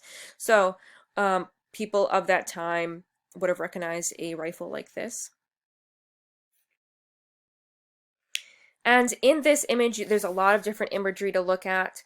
You have the two figures symbolizing that the millions are going to die in sort of this fight between the North and the South.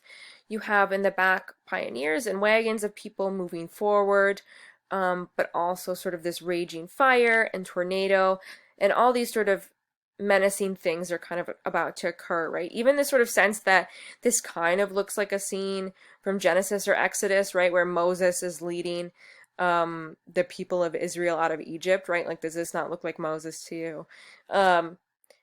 Very much has sort of that power to talk about sort of American history and moving towards progress. People didn't really like this image. It didn't get a whole lot of positive responses because it is quite menacing and dramatic, but it still exists and is still there in the Kansas state capitol. Ruth Miller Kempster is a very popular artist of the time as well. Here is a woman, thank God, right? She won a silver medal for art in the Olympics when that was a category at this time. And this is a very interesting unfinished 1950s self-portrait in which her withering side-eye at the man's world. She holds her paintbrush like Cruella de Vil. Very much has kind of that feeling, which I really like about this portrait of herself. She created this work, Housewife, which is really not something we've seen up to this point in this presentation from 35. And here you have the treatments of the American scene with a female eye, right? You have this kind of boxed in Renaissance perspective of looking straight on her in this sort of portrait of this American housewife sort of doing her diligent duty, right, of cleaning the house, with sort of her oblivious child and husband in the background. And this sort of feeling of her placement in the kitchen, her maybe emotional and social entrapment and distress, or deep sort of sadness in her eyes as a housewife, maybe about sort of herself as an individual, or even about sort of the predicament at large of women. And we're really going to see this especially in 1950s depiction of women as well. I get kind of the sense of Bar at the Folies Bergère by Manet, and this kind of feeling of maybe emptiness, but also maybe strength as well in Kempster's figure.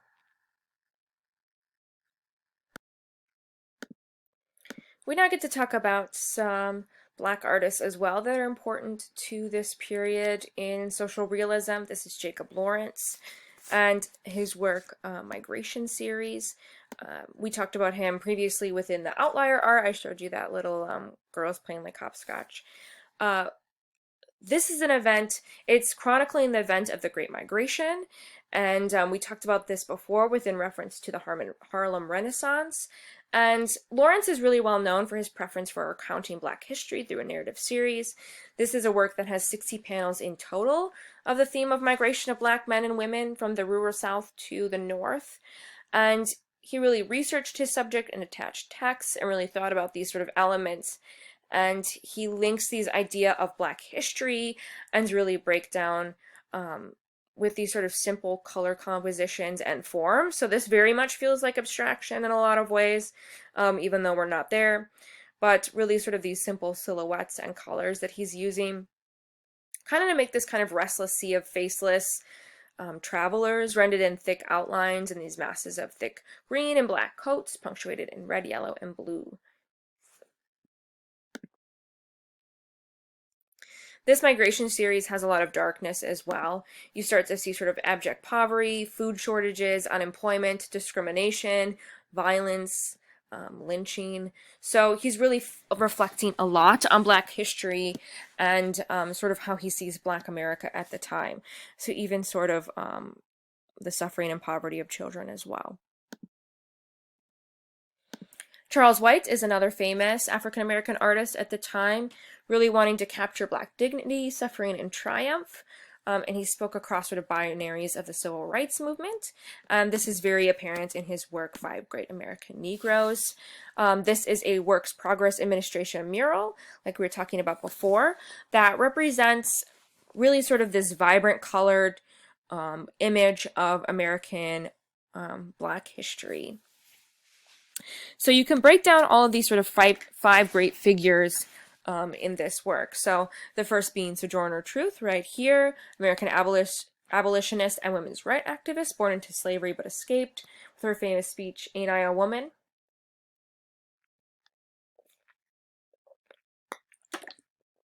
You see here Booker T. Washington and Frederick Douglass. Booker T. Washington being an American educator, author, and orator, and he advised many presidents like Theodore Roosevelt and William Howard Taft. And you can start to see even in Charles White's work that these are very much portraits of the figures. It very much looks like Booker T. Washington or Frederick Douglass, though he's easier. And of course, Frederick Douglass being an American social reformer, abolitionist, and escaped slavery and fought for the abolition of slavery. If you had to read his book sort of in high school about being a slave in America. And then George Washington Carver, who is right here, who was an influential Black scientist and sort of proposed alternative crops to cotton that depleted the land. And Marian Anderson was an American singer and activist. And when she was sort of not allowed to perform for integrated audiences, she protested, and she was the sort of first Black figure to ever perform at the Metropolitan Opera in New York City. So he really breaks down all of these different figures in this composition and sort of their power, right? Sojourner Truth leading people forward, Booker T. Washington speaking, Frederick Douglass protecting, and as well as Marian Anderson and George Washington Carver in their places as well.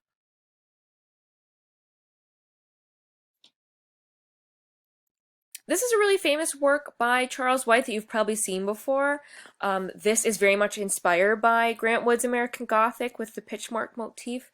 But here he is showing a sharecropper woman who's standing at the threshold of her house looking over the land she cultivated each day but would never own, right? Sharecropping, it was owned by the government or by another individual, and you worked it and would sort of get paid in some capacity. But it's a sort of intimate moment of dignity, and she's really sort of this gorgeous, powerful figure. I saw a couple different sources describe her skin as a spectrum of harvest colors of gold and brown, which I really thought was beautiful. I also stumbled on his work Sound of Silence from '78, and it's this really weird, surreal work, looking at a sort of contemporary Black man in contemporary clothing, even though it's kind of the '70s here. And it very much reminds me of kind of like Kehinde Wiley and Carrie James Marshall and like all of these sort of contemporary Black artists. And the only real information I could find about this work was this sort of shell being a metaphor for a hard exterior with a soft and sensitive interior. So he's continually questioning what we see and really thinking about Blacks and sort of American society at this time. And I really like that this kind of has the connection to contemporary art that you've probably seen as well.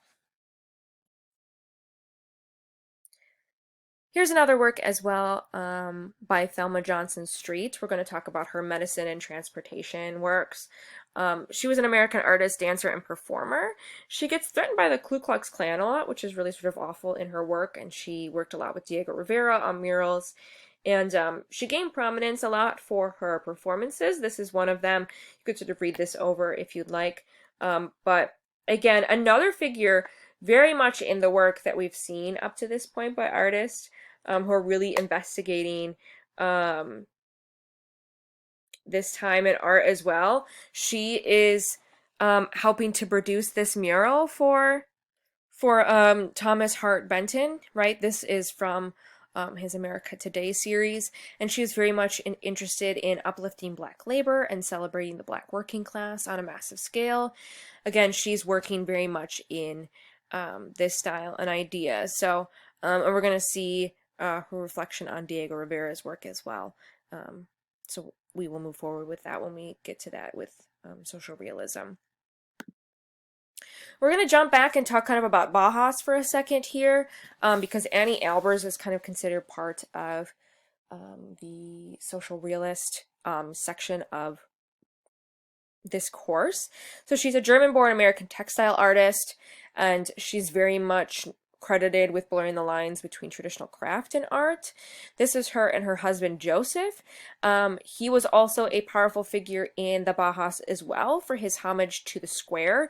He really focused on abstraction and this focus on this square object, which he painted all the time. So we're not going to talk about him, however, instead we're going to talk about Annie Albers, his wife. And they were married for a long time, even though they had 11 years sort of separation in age.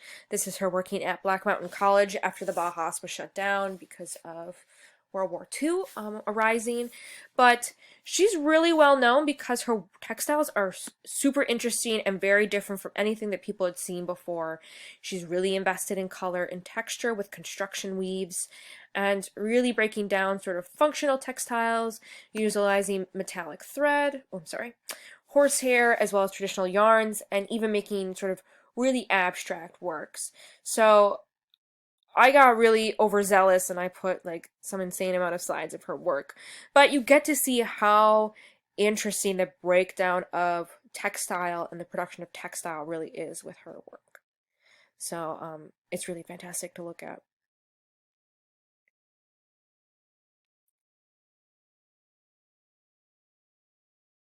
And you even get to see some of her like sketches and for designs as well. So like even looking at something like this that she would have designed to help her think about how she was going to weave it.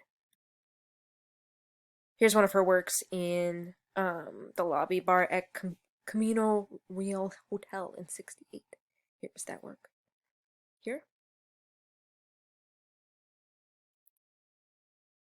I mean, just look at this. Isn't that crazy and intense? To think about the way that you would break down weaving, right?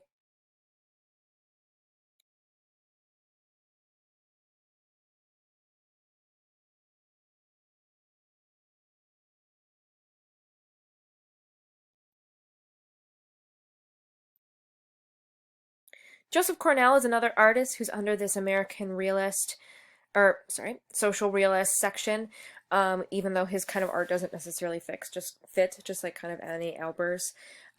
He's very interesting because he had this sort of habit of scavenging and collecting and cutting up magazines and collaging, and he created some sort of deeply personal and elusive works. So he met the surrealist writers and artists in New York, and he saw Max Ernst's collage novel, which is The 100 Headless Women from 29, and he became very inspired to create his own sort of well-known assemblages from different 3D sort of elements and projects.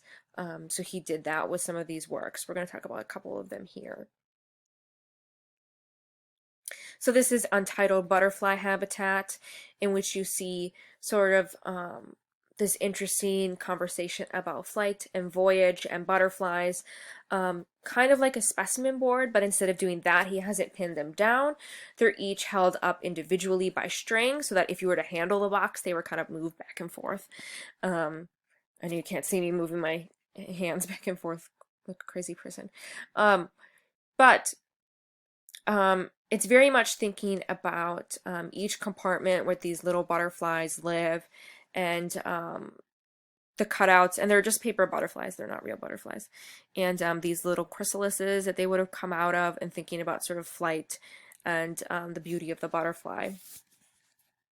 Other works that are even funnier and weirder, Joseph Cornell was kind of obsessed with ballets, and this is a ballet core of red plastic lobsters or crayfish, set against a background of shelf paper, which turns the box into a stage with paper doily curtains and menacing stage sets of toy silverware.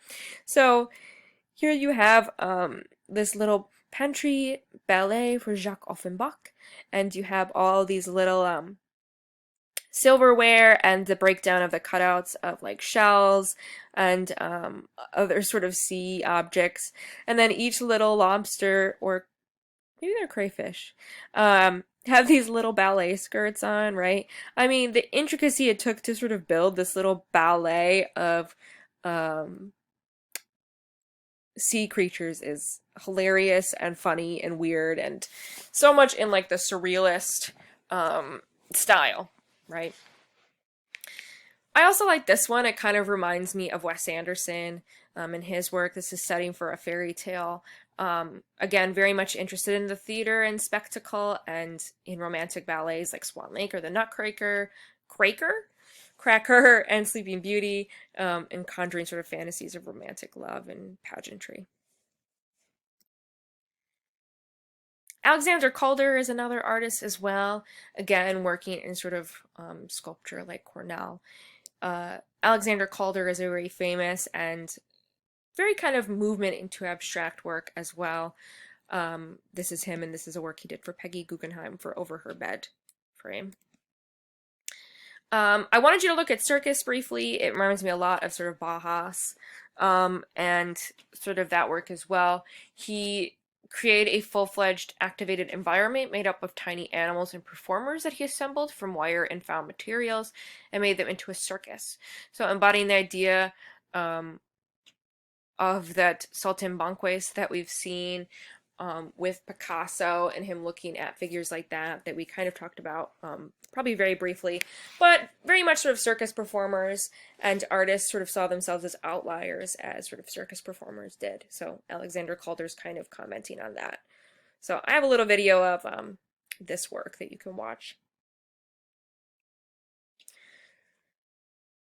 Other works that you probably haven't seen by Calder before, this is Romulus and Remus. This is a story from Roman mythology in which twin brothers were abandoned by their king father because he was afraid they would usurp him on the throne, and he was saved by a god. They were saved by a god and mothered by a wolf, and eventually adopted. And they're kind of the figures of the founding of Rome, but he's kind of made this very simple composition with even the wolf's body just being one long piece of wire, and then having like the place where they're nursing from, be sort of accentuated.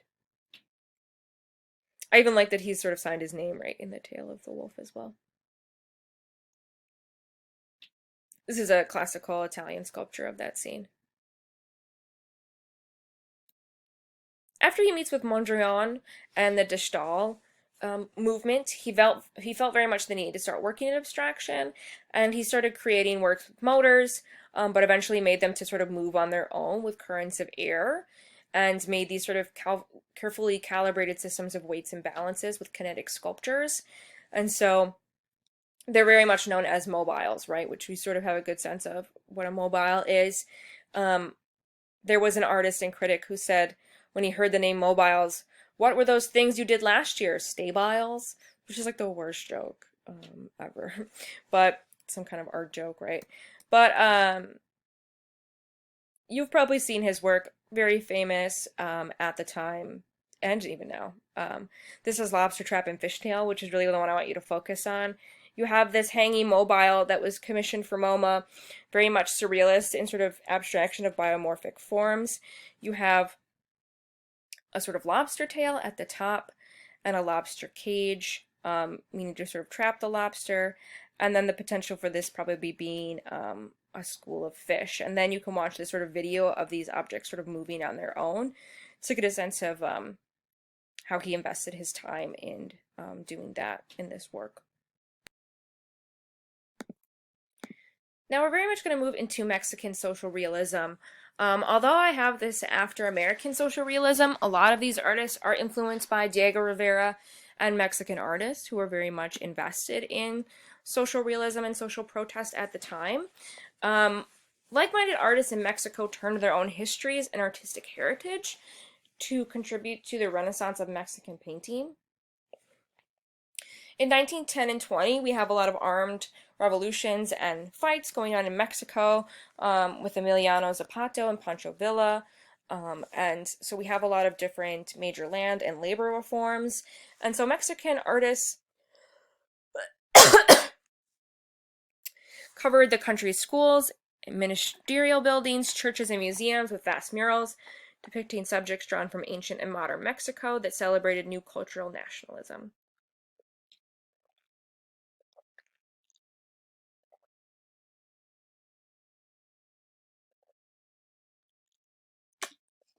Diego Rivera is a very famous Mexican social realist painter. He's not one of my favorites, and I'll talk about why that is. But he comes out of a lot of controversy artistically as well as personally as an artist. This is one of his works. He was very well known in Mexico. We're going to talk about his work, however, in the United States, in which he produces works. He's very much a communist and was very much focused on communist ideas and promoting and helping the communist sides of the government. And so when he's commissioned to do works in the United States, he comes under some fire for that. So he was commissioned to do this work, Man at a Crossroads, and it was made for Rockefeller Center in New York. And he gave sort of original drawings for this work. This is some images of the original and of him creating it.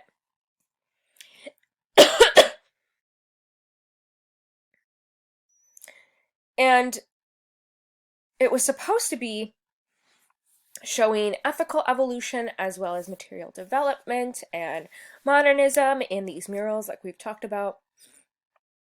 However, he included an image of Vladimir Lenin, who was a communist. And when they asked respectfully for Diego Rivera to remove him, he said that he would not, because he was trying to sort of set a protest in some capacity for capitalism versus communism.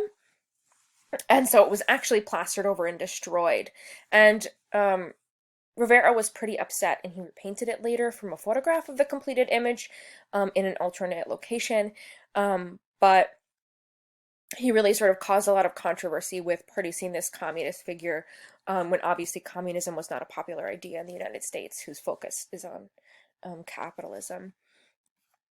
One work that does survive of his is Detroit Industry, which is still in existence in Detroit, created in 32 to 33. This is a commission about capitalist industry as well. It is a narrative fresco cycle of the Detroit Institute of Art on the theme of evolution of technology, culminating in automobile manufacturing. So Rivera toured the Ford motor plants for months and observed workers. This is very much in the time where Ford workers are suffering and doing protests of being unemployed. And even very shortly before Rivera shows up, there's unemployed workers who walk from downtown Detroit to the gates of the Ford Motor Company, and there was this big sort of I believe, shooting of several protesters. So there's no sense of that in his work, even though this unemployment and depression is going on and kind of crippling the country at the time, including the Ford industry. It's not really seen in this manufacturing work. So he created this mural. This is the north wall. There's 4 walls in total. We're going to talk about the north and the south wall for the most part, in which he is representing the manufacturing of a car through the process. So it's this really great mural of American figures working hard in production. You have sort of the glowing of the furnace and the working hard of the figures in the front. He still is very much kind of commenting on the criticism of capitalism's potential effects, in that you have kind of these figures being dehumanized in some way. They're not necessarily very personalized. You have their faces down and some of them hidden. So maybe still a commentary on the alienation of the factory process, going back to like the Communist Manifesto, etc. So here's some more figures putting together pieces of the car.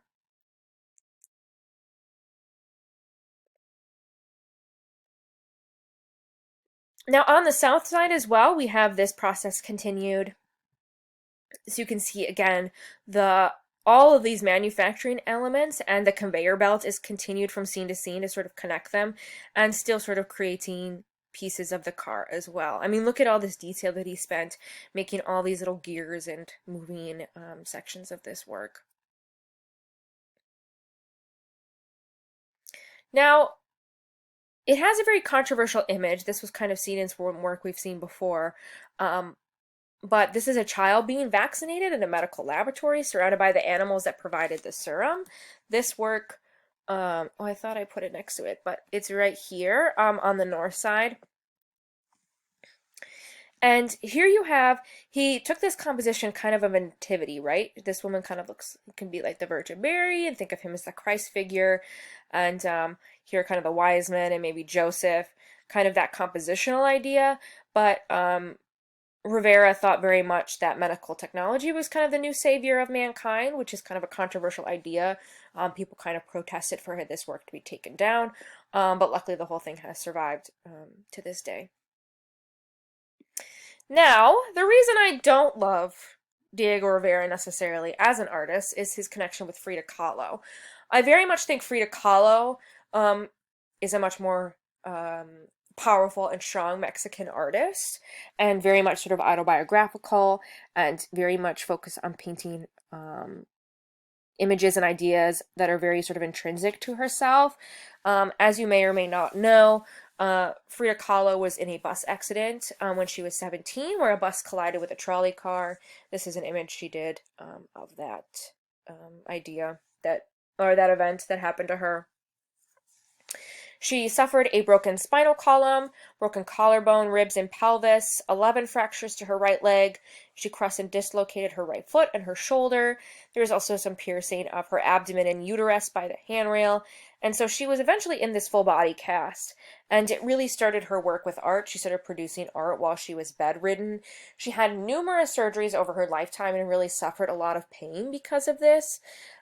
Here's Broken Column from 44, in which you get the sense of how much she kind of suffers and dealt with this pain, right? Here's her full body cast in which she was bedridden and just painting. And this is a lot of where you start to see sort of pain and agony in her work comes from this sort of early childhood accident. As I had previously said, Frida Kahlo and Diego Rivera were married. She met him when she was 22 and he was 42, and they had a very tumultuous relationship. Rivera was a very popular artist by this time, very well known, and he was a self-confessed womanizer. And when they married, people were kind of shocked. He was called the elephant and she was called the dove. They were divorced and remarried a bunch of times. And Diego Rivera was sort of not inherently a very good person. He cheated a lot with other people, and then she would cheat as well. So it became sort of this horrific cycle. And for the most part, you get the sense that a lot of it was carried on by Rivera because Frida Kahlo had so much breakdown in her art about how she felt and her emotions, and maybe she was a participant in the affairs as well and doing her own affairs. But he was kind of this horrific sort of figure who was sort of womanizing all of these women and treating Kahlo badly. And so they aren't sort of necessarily, they're kind of this power couple, but also treated each other very poorly. And I tend to side with Kahlo over Rivera, but that's neither here nor there.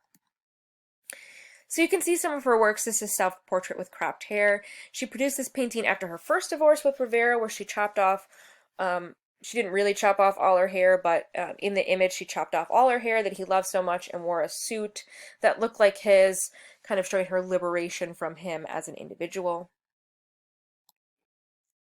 There are other works here, like Self-Portrait with Thorn Necklace and Hummingbird, in which this is around the time they broke up and got married again, and this is a reflection of their breakup, with her as the role of the martyr, impaled with this necklace, and a dead hummingbird hangs from it, maybe the death of their romance. And she's very well known, right, for this unibrow. She didn't necessarily want to make herself look inherently pleasing or sexual. just sort of depicting herself as she felt she looked. Here's another one, self-portrait as Tijuana. You have him getting back together with him and having her on his mind. Here you have Rivera on her mind, very literally. I really like the work, the two Fridas, really gives you a good sense of her art and her relationship with Rivera as a whole. Again, she's very well recognized for these self-portraits, and here this image shows her split identity. So she very much was connected with her European roots. She was born to a German father but a Mexican mother, and here she is separated in sort of traditional European garb in this Victorian dress versus sort of this Mexican peasant clothing that she's well known for wearing. Is there a connection with Rivera as well? He liked her as the more Mexican version, right? He was a supporter of Mexican people and their culture, and so is he not a fan of the westernized one? Is it these split personalities? You have this vein that's connecting the two hearts, right? That flow from this tiny picture of Diego, which I'll show you shortly. And she did dress in peasant clothing for a lot of her life, this mestizo ancestry, and she dressed in matriarchal clothing to emphasize that concept.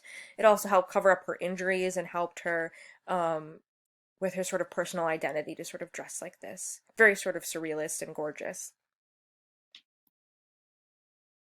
So in this work, you can see that she's tried to stop the bleeding with the forceps here, and then you have the connection with the blood vessel to Diego, right? This tiny image of Diego.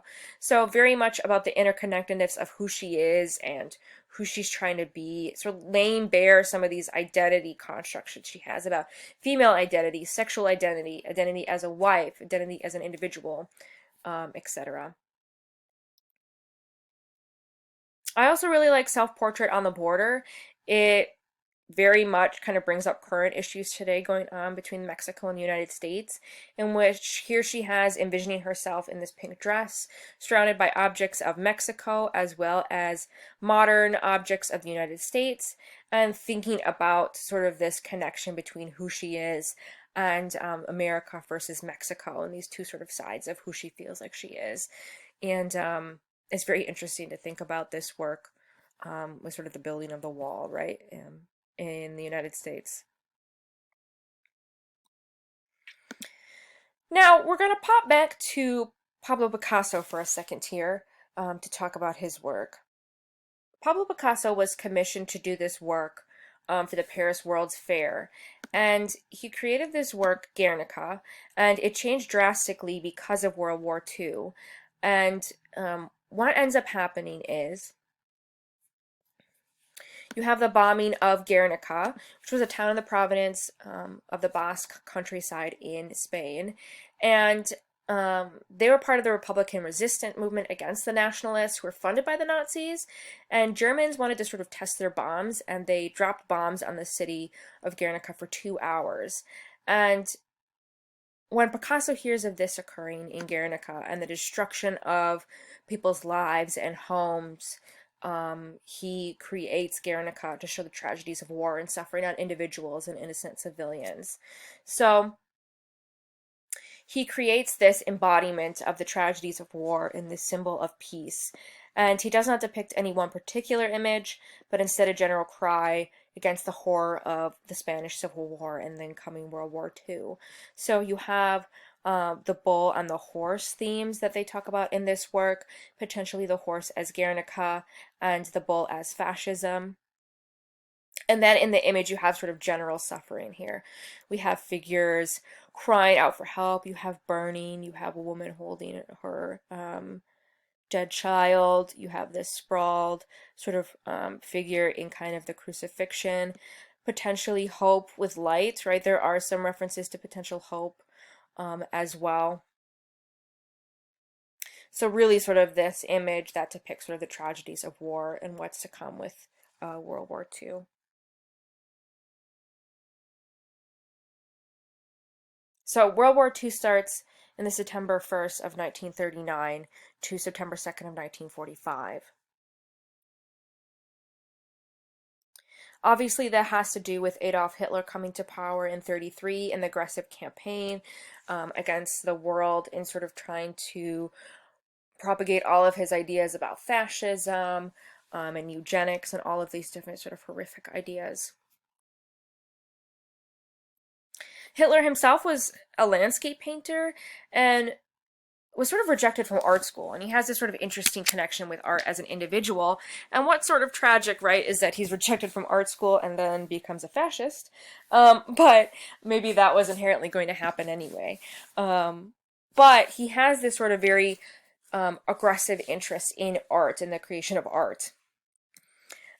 Be careful if you Google Hitler's art. Apparently, Google tells you you've enjoyed one of Hitler's artworks. Cool, thanks, Google. Didn't want to do that, but that's fine. So he creates a lot of fight against what's inherently called quote-unquote degenerate art. So this is very much modernist art of abstraction, and this was an exhibition that was created part of the Nazi campaign that held 650 paintings, sculptures, and prints and books that were confiscated by museums and shown on display for 4 months, in which 2 million people saw them, and then eventually had a 3-year tour, so it did not last for 4 months, as originally planned. But it was kind of supposed to snuff out all of the things bad about modern art at the time. Some of these works were even destroyed, and some of them sold. So Hitler had a very particular idea of what he thought was good art and bad art. And so you see art becoming a big part of the Second World War, and him stealing art from museums as well. And at this exhibition, there were all sorts of slogans about how horrific degenerate art was and what it was doing to the country. So you can sort of read these things and how it supported Jewish people.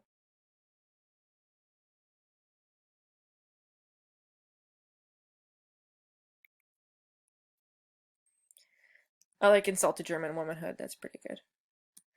So Picasso is obviously a degenerate artist. Anyone who's kind of participating in abstraction and not kind of creating work that Hitler enjoyed, right? Like landscapes and classical Renaissance work and etc. So Hitler was trying to make the Fuhrer Museum at the time and collect works that would all be in the super museum of all great works in his boyhood town of Linz, Austria. So he was stealing works of art. He was trying to collect works, and he took them from churches. So if you've seen a work like Monuments Men, or we've talked about with Women in Gold, where they steal Jewish art, you get the sense of how Hitler is collecting works for his collection to be in the museum, and other works are being destroyed or burned or whatever. So if you have the time to go and watch Monuments Men, you should, because it gives you a good sense of what's happening to art during this time during World War II.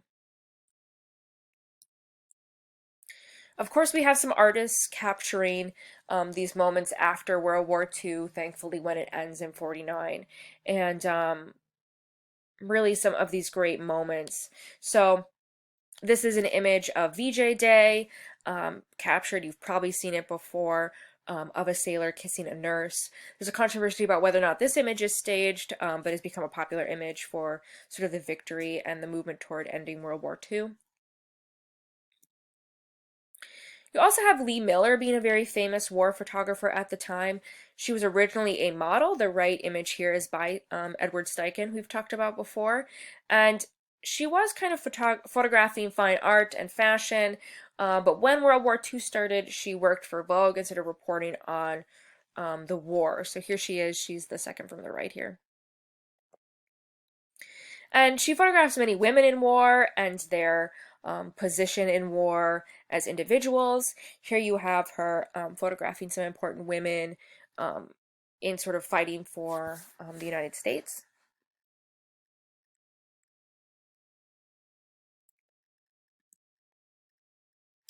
And here we have this very important work from her on liberated prisoners in their bunks.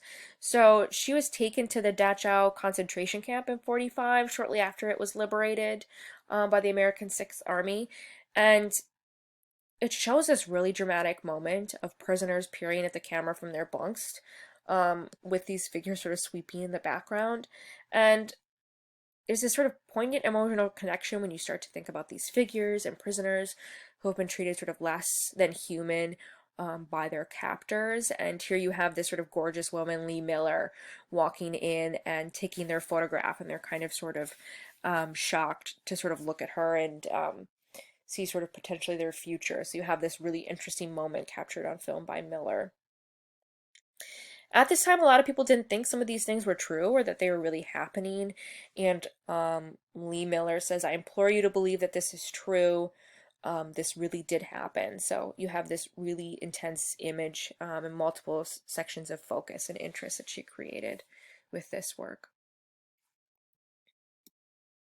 One of her most famous works you may have seen before is Lee Miller in Hitler's Bathtub.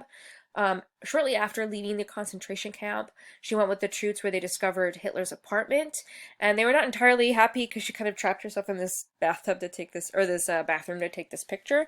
But with her friend David Schirmer, who was a life photographer, he took this photograph of her. It was carefully staged from Hitler's photograph on the bathtub to the kitschy statue on the right. She even smudged up her feet on his bath mat here, which is the soot and dirt from the concentration camp, and then got into his bathtub here. So she took a similar photo of David Sherman, but this is the more popular image, obviously, of the female being photographed in the bathtub of Hitler himself. We're going to look very briefly at post-war angst right now, and then we're going to really spend more time with it next week and really thinking about how people are reacting to World War II and their artistic practice. So Albert Giacometti is an artist that's really important in this era. We're not going to talk about him a lot, but I wanted to show you his work. Very interesting movement towards abstraction and cubism. He's very famous for his sculptural bronze works, so famous that he was on money for a brief amount of time here. But he creates these really interesting human sculptures that are thinking about these philosophical questions about the human condition, as well as existential and phenomenological debates. He was creating sculpture before World War II, but he hadn't created his most famous sculptures, and he started to make these kind of tall and slender figures after World War II, and they very much feel like they have a connection to Nazism and what was kind of going on in concentration camps, and sort of this ghostliness of these tall figures. Finally, Francis Bacon is the last artist that we're going to talk about for this week. A very famous artist in Britain who produced a lot of series of popes and crucifixions and portraits of close friends, very much kind of in this post-war angsty period. So one of these works we're going to talk about is really strange. This is 3 Studies for Figures at the Base of the Crucifixion. He originally created this as a study to refer to figures that he was going to put at the foot of the cross of a Christian painting of the death of Christ. And he later related them to Eumenides, which were vengeful goddesses for Greek mythology, also known as Furies, which are deities of vengeance. But here he exhibited it shortly after the Second World War, and photographs of Nazi concentration camps were released. And so you have these really grotesque and weird images, and reflected kind of on this negative worldview that's brought on by the Holocaust and development of nuclear wars. And you get these sort of really, really creepy, surrealist figures that he draws. And Bacon never really wanted this to be a popular work, but it ended up becoming very sort of symbolic of post-war angst at the time. I mean, so weird.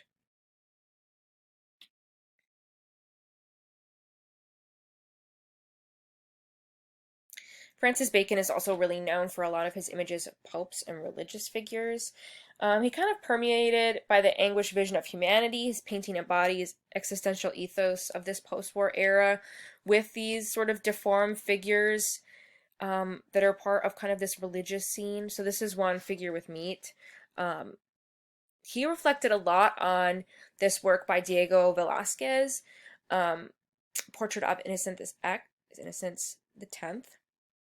from 1650, in which he painted this portrait of a pope. And although Bacon never went to go see this work on his own. He looked at images of it constantly and tried to represent it and rethink it in his work. And he kind of transformed these works into the nightmare of papal authority.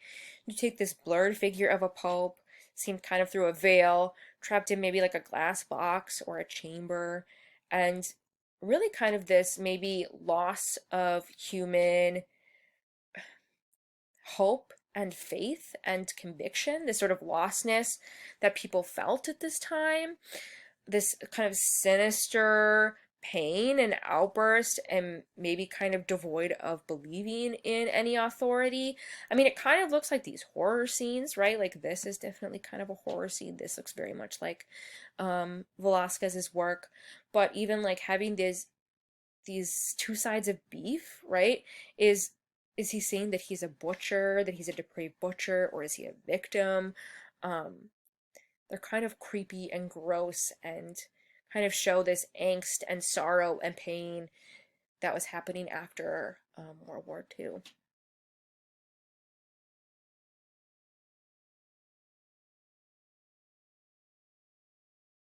So next week we're really going to focus a lot on how the art world changed after World War II.